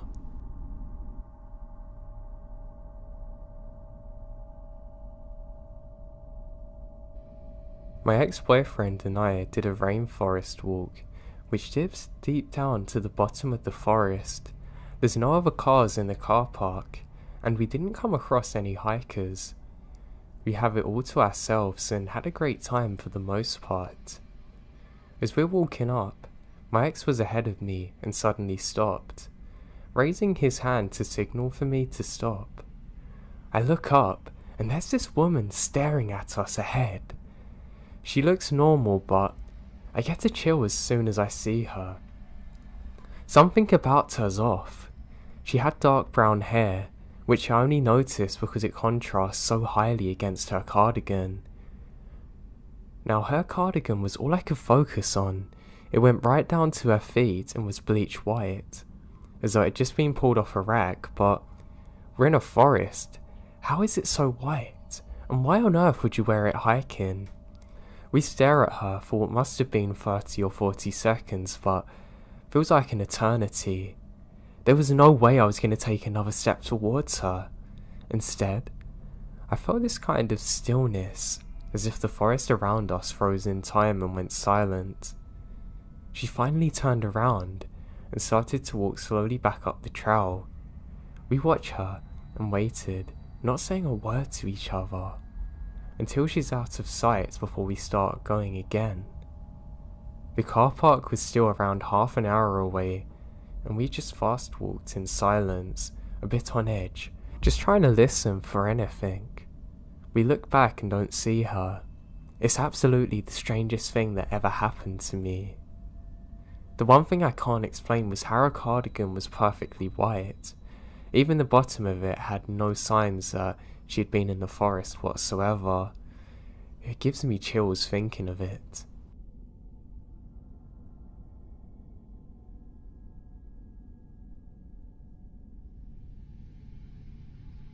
This happened 1 year ago, over the course of 5 months, but I've decided now that I want to see other people's opinions on it.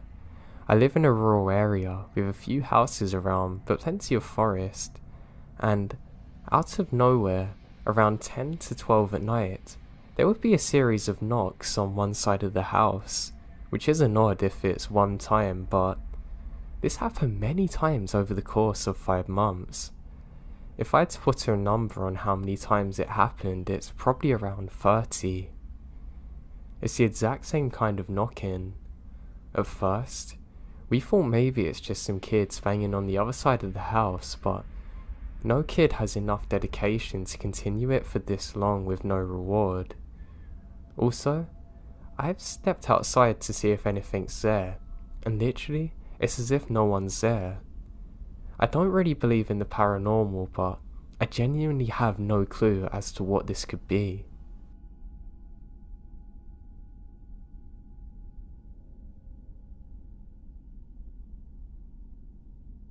When I was younger, I used to have this recurring dream that a girl in a white dress would come to me. At first she was harmless. She would never say anything to me. She would just stand at the foot of my bed and stare at me with these weird black eyes. Now it was almost like a lucid dream, because I would wake up in the exact setting that I fell asleep in every single time, whether I was staying at my grandma's house or if I was staying in my own bed. It would always happen. Now my father was a park ranger and a very strong man, so I always felt safe having my dad around. But there was one time that he wasn't around, and what happened I could never explain. Now, the exact same thing happened. I was so used to it. I wake up in the night, and there's a girl in that pure white dress just staring at me. This time, she raises her hand at me, and wants me to come with her. I'm not gonna hold her hand. I've rubbed my eyes and it feels like I'm not even in a dream, but I know that I am. She suddenly takes off and sprints outside, into the yard, then into the forest. Even in my dream mind, I still think, hell no, I ain't going out there. And I just go back to sleep. When I wake up, I can't shake the feeling that something was off about that dream. I kind of forget about it. A few years later, I hear off my dad that he's also had the same dreams, and some of the other park rangers have too that he works with, and he's never been able to explain it. He just thought it was nothing more than a dream. Well, that was until one day, I was out with my dad. We were just gonna go into the forest for a small hike together. I was really looking forward to it and always enjoyed doing so. As we get there, just on the tree line where the forest starts, my dad stops dead in his tracks. I've never seen my dad look so scared in his life, and this is literally someone that I've never seen be scared of anything. He says to me, "Don't move," and he goes and picks up a stick. I can finally see what he's looking at, and my god, it is terrifying. It was the exact same dress that the girl in my dream would wear. Literally as though it's just been placed there, no dirt on it whatsoever. My dad goes up to it and pokes it with a stick. We don't need to say anything to each other. It was the exact same thing that both of us had dreamt of. We both sprinted back to the house and agreed not to tell my mum about it, not to scare her. I found out later that my dad actually went there to go and investigate further to see if someone was playing a prank on us, but literally, later in that day, the dress vanished without a trace. It's the single most crazy and unexplainable thing that's ever happened in my life. If it was only me having the dreams and this experience, I wouldn't have been as scared, but the fact that my dad had it too? Crazy.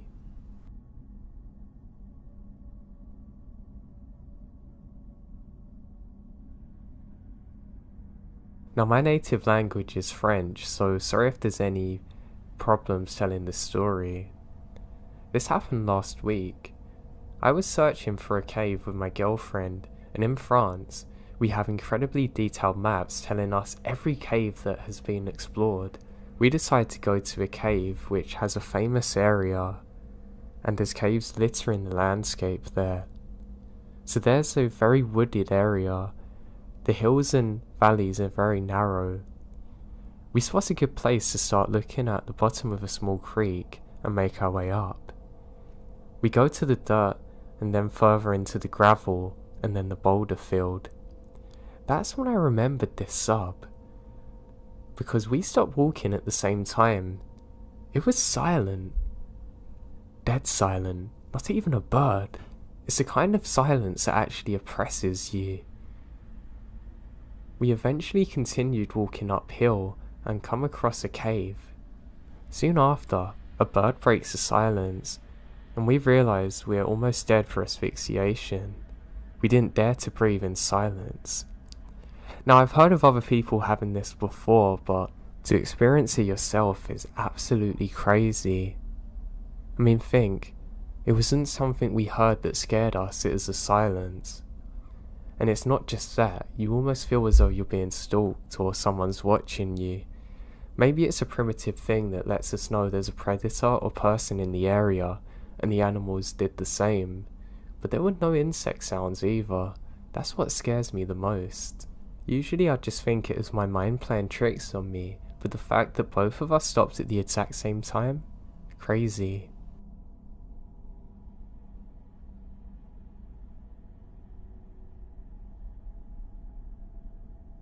The details I have on this story are very vague, but someone told me about a teenager who went into the Apocaly National Forest to hike, and then was reported missing several days later when he didn't return home.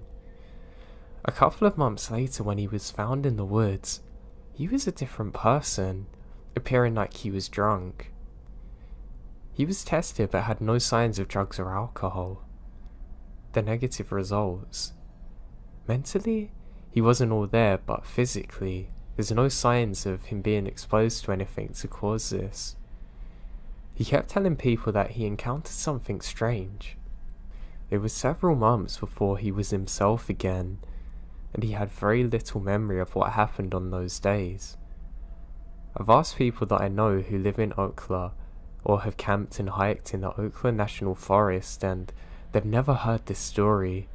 I really didn't know this person who told me this story, but it's crazy. I do know that over the years, people have gone into the Apocaly National Forest and never came out.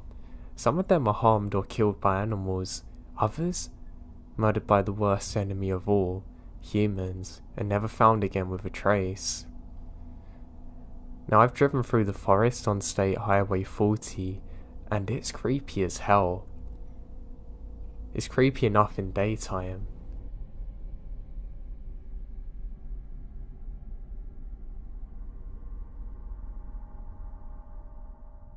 I guess I'll dive right into what happened, and not bore you with the unimportant details. I was hiking on a trail I'm very familiar with, and because of the changes in the weather, I decided to leave the trail and cut through the woods. I wanted to try and get to my car before a downpour, and I knew this area like the back of my hand. Before I knew it, I felt very disorientated and nothing appears familiar. I'm not too sure if the woods seemed silent before or after I felt this way, but I become undeniably aware of how silent everything is. Oppressingly downright suffocating silence, and my heart began to pound as I stood in place, and it felt as though the woods were spinning and closing around me. It was like I'd stepped into something that I could not comprehend. It was then I noticed something about 15 feet in front of me. It was 10 feet high and about 8 foot wide and distorted. It was like something was bending the light and moving towards me, like a fogged up mirror almost, but with no definitive shape. But it was moving with purpose and intelligence. and would be completely unnoticeable if not for the distortion within and me directly looking at it. I turned to run and realised another's behind me, the same size and shape. Almost then I realised that there's at least 4 of these things closing in around me and I'm trapped. What I was seeing my brain cannot make sense of, and I'm in utter panic, shocked and back up against a tree, terrified to run in the direction of those things. I curl up into the fetal position, pull my hands over my ears. They had begun ringing and the sound was deafening. I closed my eyes as these intelligent looking cloaked things were all around me, about 5 feet in height. I saw a white flash, like what happens if you ever hit the ground really hard. That's the best way I can describe it. My ears were ringing. The flash, then nothing. I woke up to rain falling on me. Hours had passed. Everything looks normal, and I knew where I was. I gathered myself, checked for injuries, and realised that, weirdly, I'm completely fine, and drove home. I can't make sense of what happened. I've googled similar events but found nothing quite like what happened to me. I have no history of mental illness or other things that could have caused this. I've stumbled across stealth cloaking technologies used by the military, and the technology is primitive compared to what I witnessed. I just don't have the answers, and I don't know what happened to me or why. I've never had anything like it since. I just hate this. I'm definitely going to be seeing a doctor tomorrow. I have no history of seizures or other health issues. I'm in my 20s and fit and sound of mind, but I'd rather be safe than sorry. And now this happened in Ireland, and I was in the Midlands, so I'd rather not be too specific.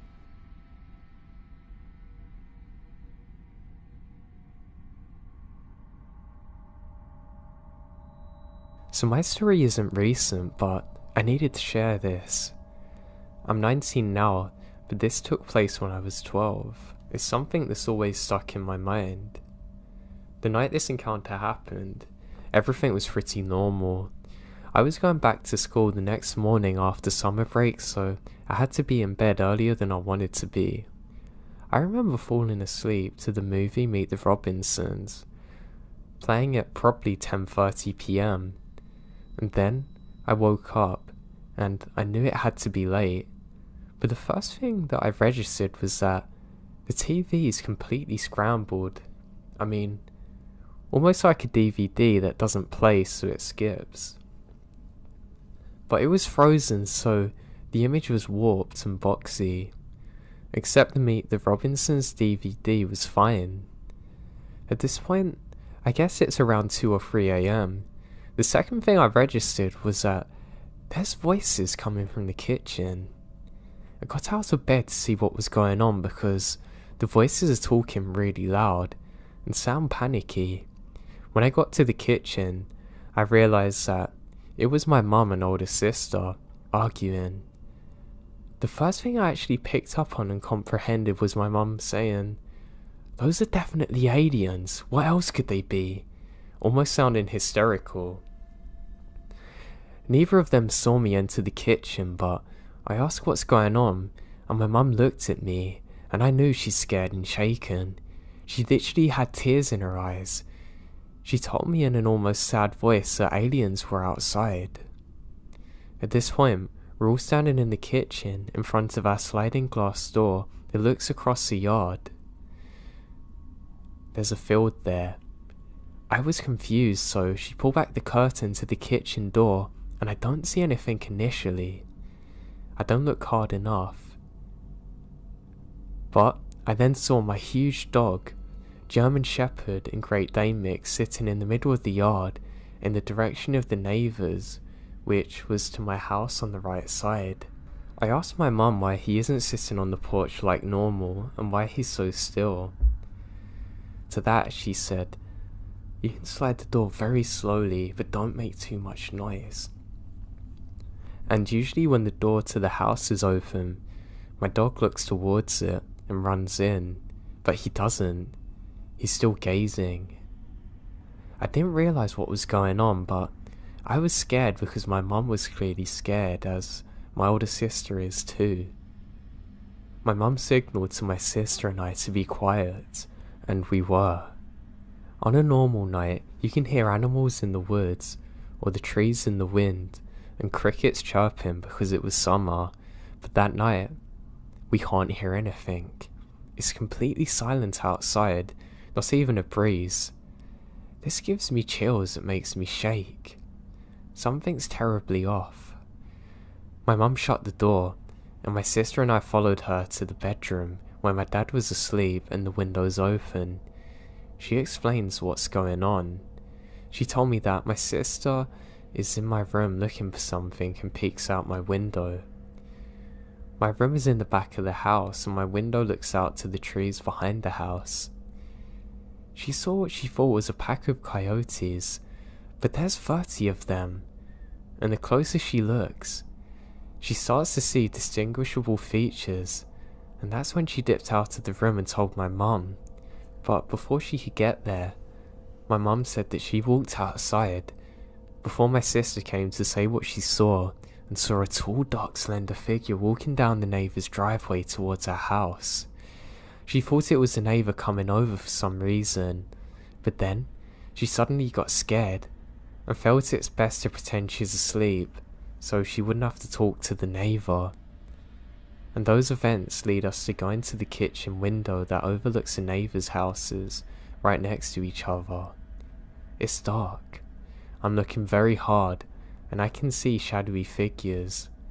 Most of them are small and very quick, so fast that if you weren't paying attention you wouldn't have noticed, and if you paid even more, you could see the slower, taller ones. They move slow and the silhouettes are dark, darker than their background, almost fluid looking. It doesn't look real at all. And this sucks, but we didn't even think about grabbing a camera and trying to get pictures, which is something I regret. Another thing I noticed that's worth mentioning was that behind the neighbour's house they had woods too. Well within the trees and very low to the ground, there were 3 evenly spaced out lights. One was green, one was red, and another's bluish. The lights were pretty dim. They were never there before though. We watched out the window for about 10 minutes freaking out. My mum almost wheezing because she's so scared. After that, she took us into her room and opened the window more, which I didn't like. It made me more scared. She says be quiet, and since we couldn't hear anything at all coming from outside, we sit in silence until we heard what sounded like a car passing. And we hear the engine sound, but we can just about make out the road from my mum's window, and we see no cars, no headlights, nothing. The engine buzz was loud and turned into something like a plane passing over the house. This lasts for about a minute. Then it's completely silent again. After a few minutes the sound would repeat. Eventually, after all this happened, my mum shut the window and the curtains and we sat there shaking. Another thing to point out was that I did eventually work up the courage to go back to my room, but that was a few hours later and it was getting light out. The TV scrambled so I checked the disc, and it's not working, so I ended up unplugging the DVD player to get it off the screen. That's about all that happened that night, but it freaked me out so bad that it makes me cry thinking of it. Not to mention that I wasn't the only one that saw it. I hate that I even witnessed this at such a young age. It was truly horrifying.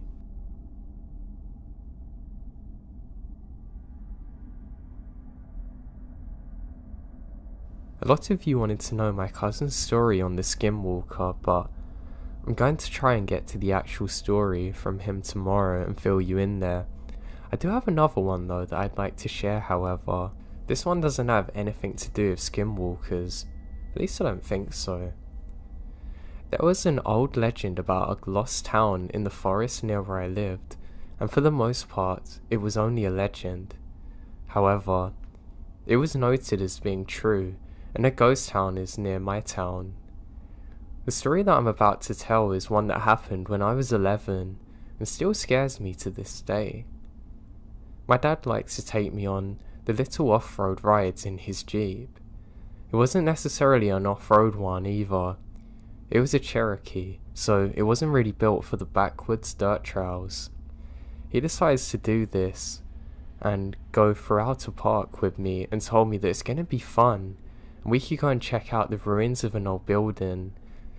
We decide along the way that we're gonna have a real good exploration here. There was one of those official vehicles only gates on this dirt road we come up to, and usually that would stop people, but my dad just decides to break the lock and push it open anyways. My father was ever the best to listening to rules, but sometimes he had to break them. About 30 minutes into our drive on this road, he's shining a flashlight out of the window, trying to find this building, and he has his headlights on full. We're both looking for signs of, well, anything. Eventually we come upon this really steep hill. He says, "Oh, I think I remember this," and just guns it up there. Naturally, we get stuck at a certain angle. We can't reverse or accelerate. My dad never likes to admit when he's wrong, and said he can fix it, and started thinking that he's going to be able to fix this really easily. I was very curious, and I still am, and I got the flashlight and started looking into the woods around us. I'm kind of worried about bears or wolves, to be honest. I then noticed a little light in the valley below us, and turned off the flashlight to see it.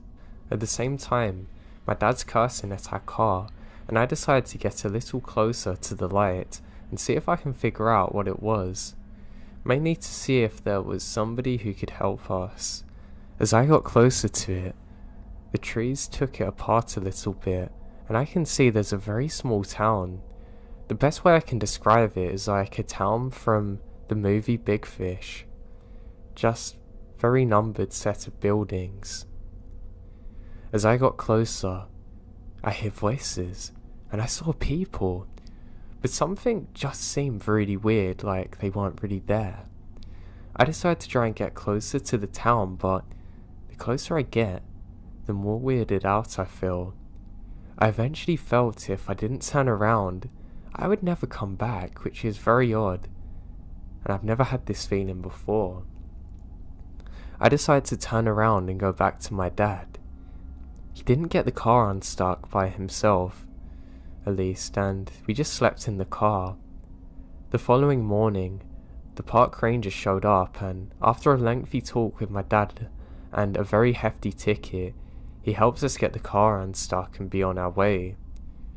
Before we left, I try and catch another glimpse of the village, and it was the ruins that my dad was talking about. I talked to the park ranger about it, and he said, well, this was once a thriving village, just lost in time. I decided not to say anything about what I saw to the park ranger, but did tell my dad, but his usual skepticism turned me away. I have visited since, and it's a pretty decent place, and I told my friends about what I saw, and they believed me for the most part, and we decided to stay out one night to try and find it and see if anything happened, but of course nothing did. But I still remember that night as if it was yesterday, and I still get goosebumps thinking of it.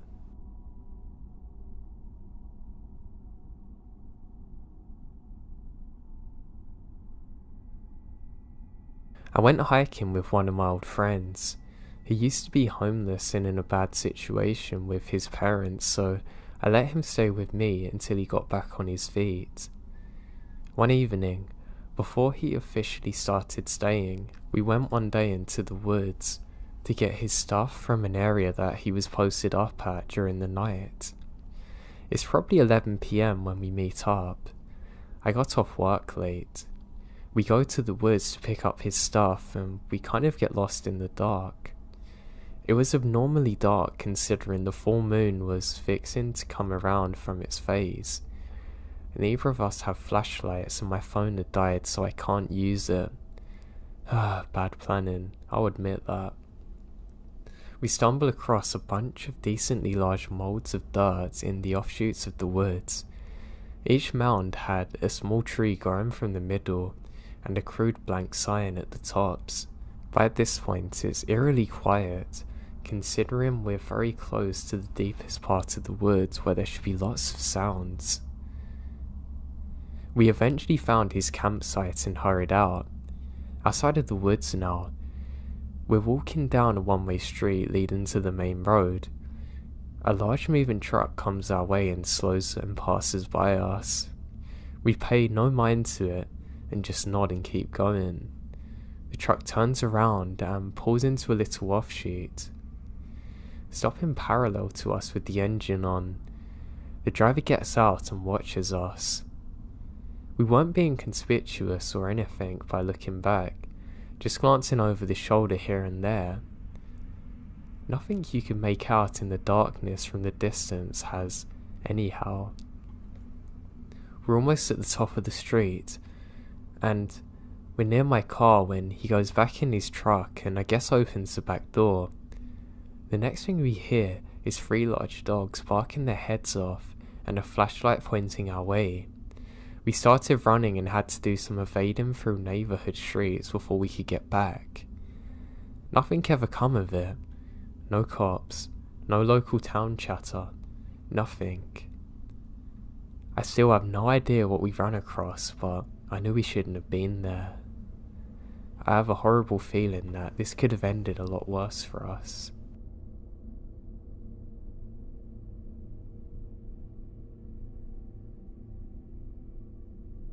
So this happened about 15 years ago to my brother and me, and I still can't come up with a satisfactory logical answer to our experience.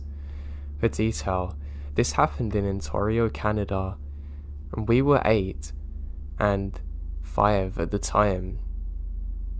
It's in a suburban area, built around a medium-sized forest, and our house backs onto the woods. We were driving home with our mum, and we were arguing. She told us to get out and walk the rest of the way. She dropped us off in front of the woods at the playground. There's a connected public path leading back up through the woods to our street. It's about a 5-minute walk away, and a small hill between the playground and the main road. We weren't pleased that we got in trouble, so we made up quickly and start playing on the sliding swings. My brother goes up and says, "Hey, who are those guys?"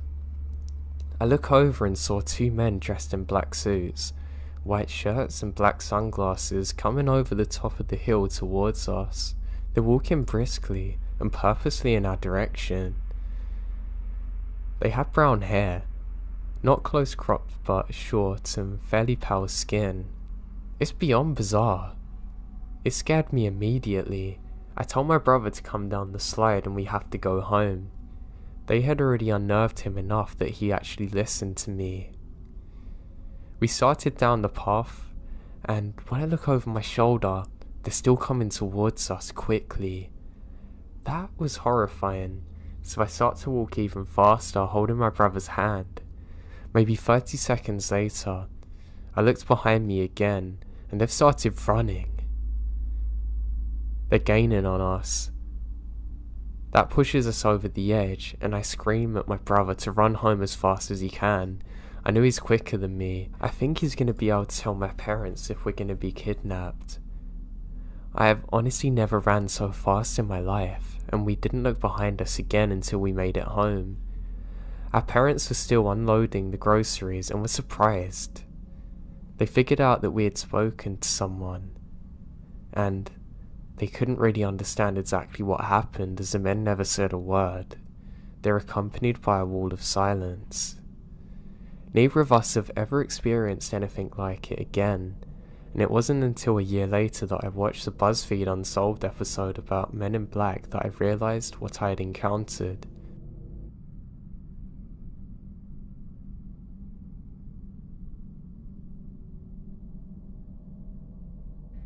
My dad and I went on a hiking trip a few days ago.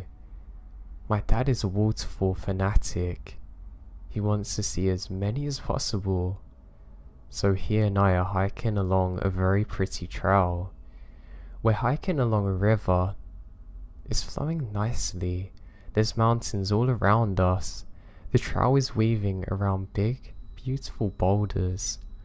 I'm hiking at most 30 feet ahead of him, looking for a spot to sit down and have picnic lunch on.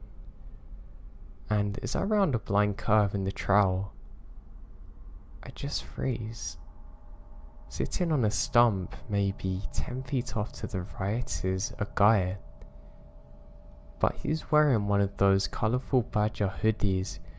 With the hoodie pulled up, he's wearing a Halloween style bunny mask. He sees me and stands up right after my dad rounds a corner.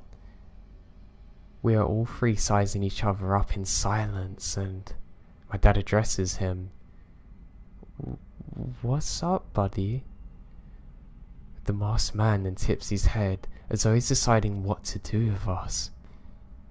He then finally speaks, saying, "Oh, not much. You aren't the guys I'm waiting for.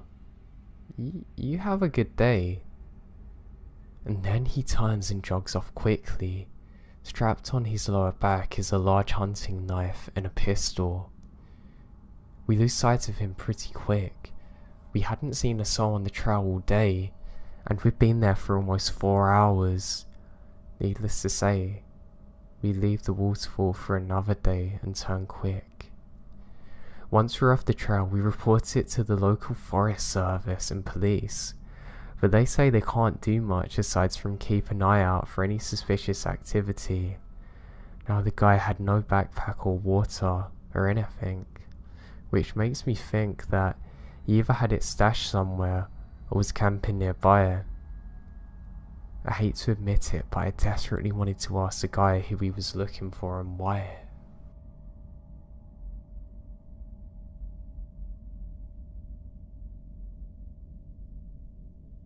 Let me start by saying that I love camping. Anytime my friends and I come home from college, we loaded up our cooler with beer, grab some gear and go screw around outside. Unfortunately, when I was actually at school, none of my sorority sisters or friends ever wanted to go with me, so I often suffer withdrawals from camping. One day, the weather was way too nice to waste, so I grabbed my gear, hopped in my car I borrowed from a buddy and drove to a spot that's secluded yet within safety of civilization if I need to get help. Camping also creeps me out though, but that feeling is always outweighed by the joy of it. So I make a little camp and a fire going. I hadn't brought all that much, but I'm enjoying myself reading and looking around the area, that sort of thing. I got the feeling that I'm being watched and stopped dead in my tracks. I hear a twig crunch over to my right, but see a doe bolt from 100 feet or so in front of me. I laughed at myself and went back to camping. I just kept freaking myself out though, hearing sounds just outside of the ring of light cast by the fire. I always get inside my head, so I shrugged it off and kept whistling and just enjoying myself. Around 1, I decided to get into my tent and snuff out the lantern.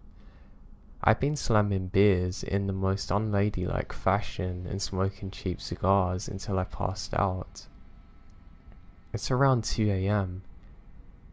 I hear footsteps. They sound pretty light and sort of timid. I think to myself that it's a deer or some animal. Maybe a raccoon, but I'm on guard. About 30 minutes of sleeping with one eye open later, and I hear a rubbing sound and the tent fabric being pushed in a bit. I don't know what to do. I'm paralyzed with fear. I desperately wanted to go and get the knife and stab this person, but I think maybe it's one of my buddies messing with me. Suddenly, it stopped. I was starting to feel more secure because daylight's coming in about 2 or 3 hours, but I'm sure as hell not gonna sleep. All of a sudden, it's about 4 o'clock. I realise I should have my boots on in case anything were to happen. After having stayed up and keeping alert for a little longer, my friend's car alarm goes screaming. I sprint out of the tent. I got about 2 steps out before something grabs me around the mouth. I open my mouth to scream, but instead, the person stops me. I've heard that people can perform insane feats of strength with adrenaline rush. In my case, I just clamped down. His finger popped off almost. He screamed and pulled his hand away. He took off, running down the hill and into the opposite direction. I take off. I must have looked ridiculous, but I didn't care. I quickly make it into the car and speed it out of there, calling up my friends, telling them what's happened and the police, and get some real clothing. When the cops get there, they checked it out. The cops went out with a light. They brought me back some of my things that I left there. But what made me most scared is that right next to the tent was a gas can, and lighter fluid had been poured around my tent. The kicker is, they never caught the guy. So somewhere out there is some crazy guy that's looking to make fires in tents with people in them.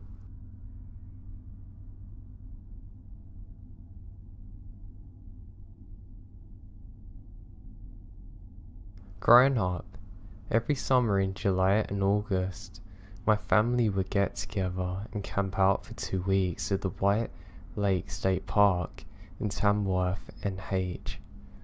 Some of my best childhood memories were made there, with rollerblading, Nerf gun wars, etc.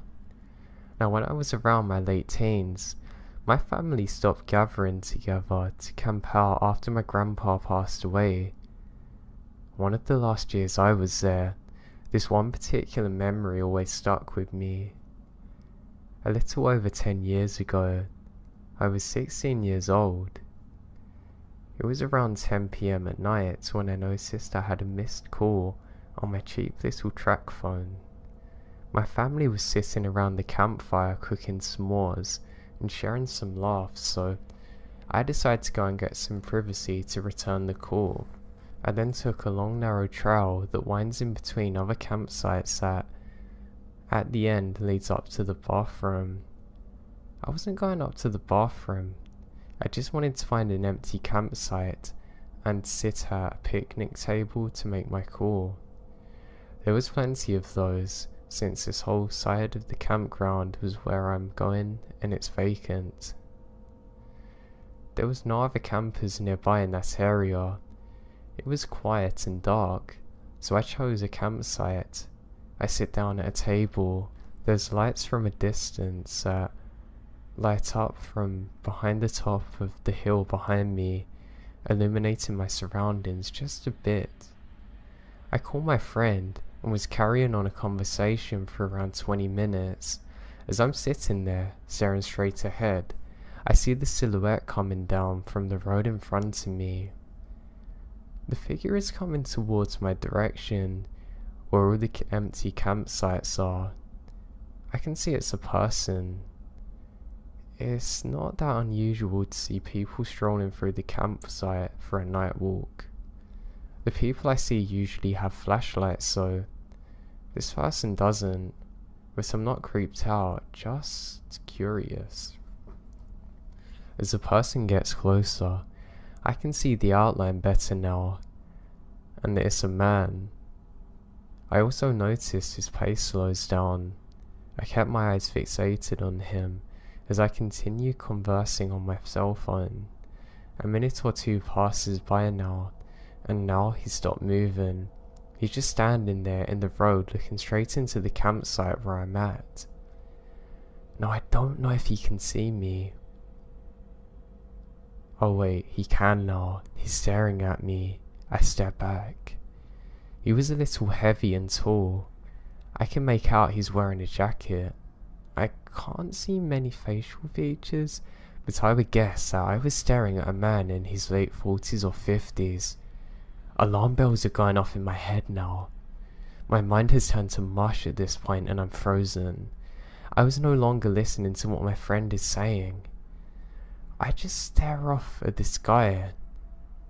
He starts moving now. He was tiptoeing towards me, very carefully, like he didn't want to make a sound. He put one foot in front of the other, leaned forward in a slight hunch form. It looked as though he was charging towards me. In that moment, I snapped out of my mind-mushy frozen state and leaped forward off the picnic table and began running through the campsite back towards the trail. Thud, thud, thud. I can hear him getting closer now, leaves scuffling, heavy yet fast footsteps. Footsteps were getting louder and closer. I made it back to that narrow trail. Once he gets close to whereabout I was, I heard the sound of twigs snapping and the sound of someone annoyed that they've tripped or hurt themselves. Most likely he wasn't familiar with the trail like I was. Whatever the reason it was, it causes him to just stop. I don't stop looking back. I just keep running and running until finally I make it back to my family's campsite. When I got back there, they're still having laughs and smiles by the campfire. I break down crying and I'm trembling. I explain what happened, and my aunt woke up and said, "Oh God." He probably thought that he was someone he knew and was doing it as a joke, dismissing me. My cousin saying, "Yeah, he probably stopped running after he realised he didn't know you, idiot." I wish I was taken seriously, but other than that one thing happening, there was no reason for them to really be afraid. My experience makes me think twice about going alone camping now. I always carry pepper spray with me too, and an alarm. I hope I never see that guy again.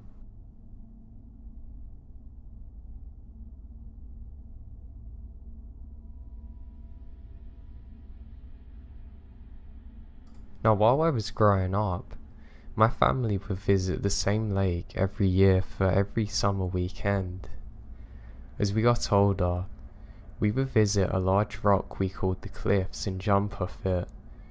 The rock's only about 15 feet tall at the highest point. For the water, that's really deep.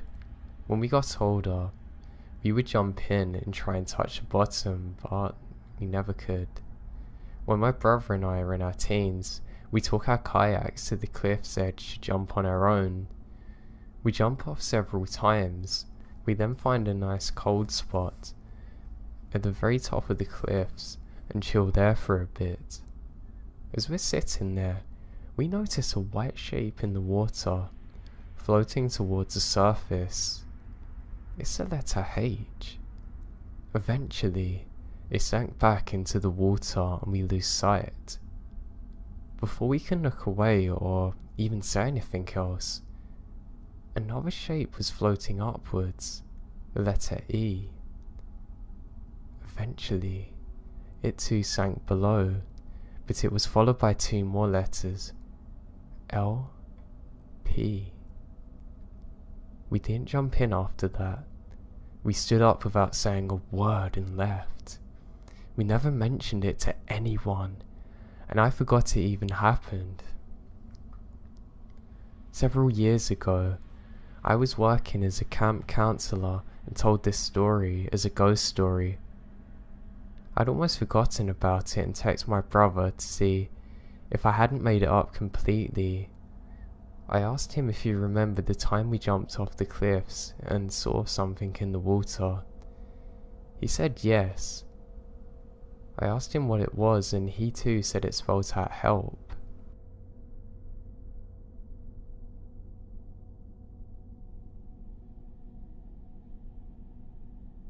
One of my friends always has these get-rich-quick schemes or shady ways of making money on the side. Now, in one of his more brilliant moves, he decides that he's going to rent a house out near the country line to host illegal poker games in. Yep. Anyway, on this property is probably 4 or 5 acres with this tiny rundown church about 1,000 yards away on the side, and there's a redneck guy who lives on the side in a trailer probably a quarter a mile or so down the road. However, the property backs up to the woods, and since it's always cheaper than the range, and I and a third friend ask our renter friend if we can go shoot some guns on the property. He obliges us, and we head out there on a Saturday afternoon and find a nice berm at the tree line to shoot into. Now we're just shooting paper targets with pistols, so we're not that far back, and don't need that much room to do so. After a few magazines, we decide to venture deep into the woods to see just how far the property goes. Now we get down to the bottom of the hill and see fluorescent ribbons that the server ties to the trees to mark property lines. We realise that the property is way bigger than we ever thought before. We're already 200 yards into the woods now. Now just as we're remarking how big it is, we see a dead animal about 10 yards away from the property line. Walking up to examine it, we see that it's a goat that's had its head cut off, clearly done by a human. Then we see a severed goat head a little further away. Now the really creepy part to this is that it's not the same goat. There's 2 separate ones, and clearly due to the decay, it's been multiple days apart. Now if we weren't armed it would have been way scarier, but it's still creepy because I fear humans more than anything in the woods now. Now I say this was out in the country, but it's in South Carolina, so there's really not crazy expanses of wilderness. Being an East Coast state, there's pretty much all settled by people. The thing that gets me now is that there was a serial killer caught not too long ago around the time we were there, and apparently he started on animals too.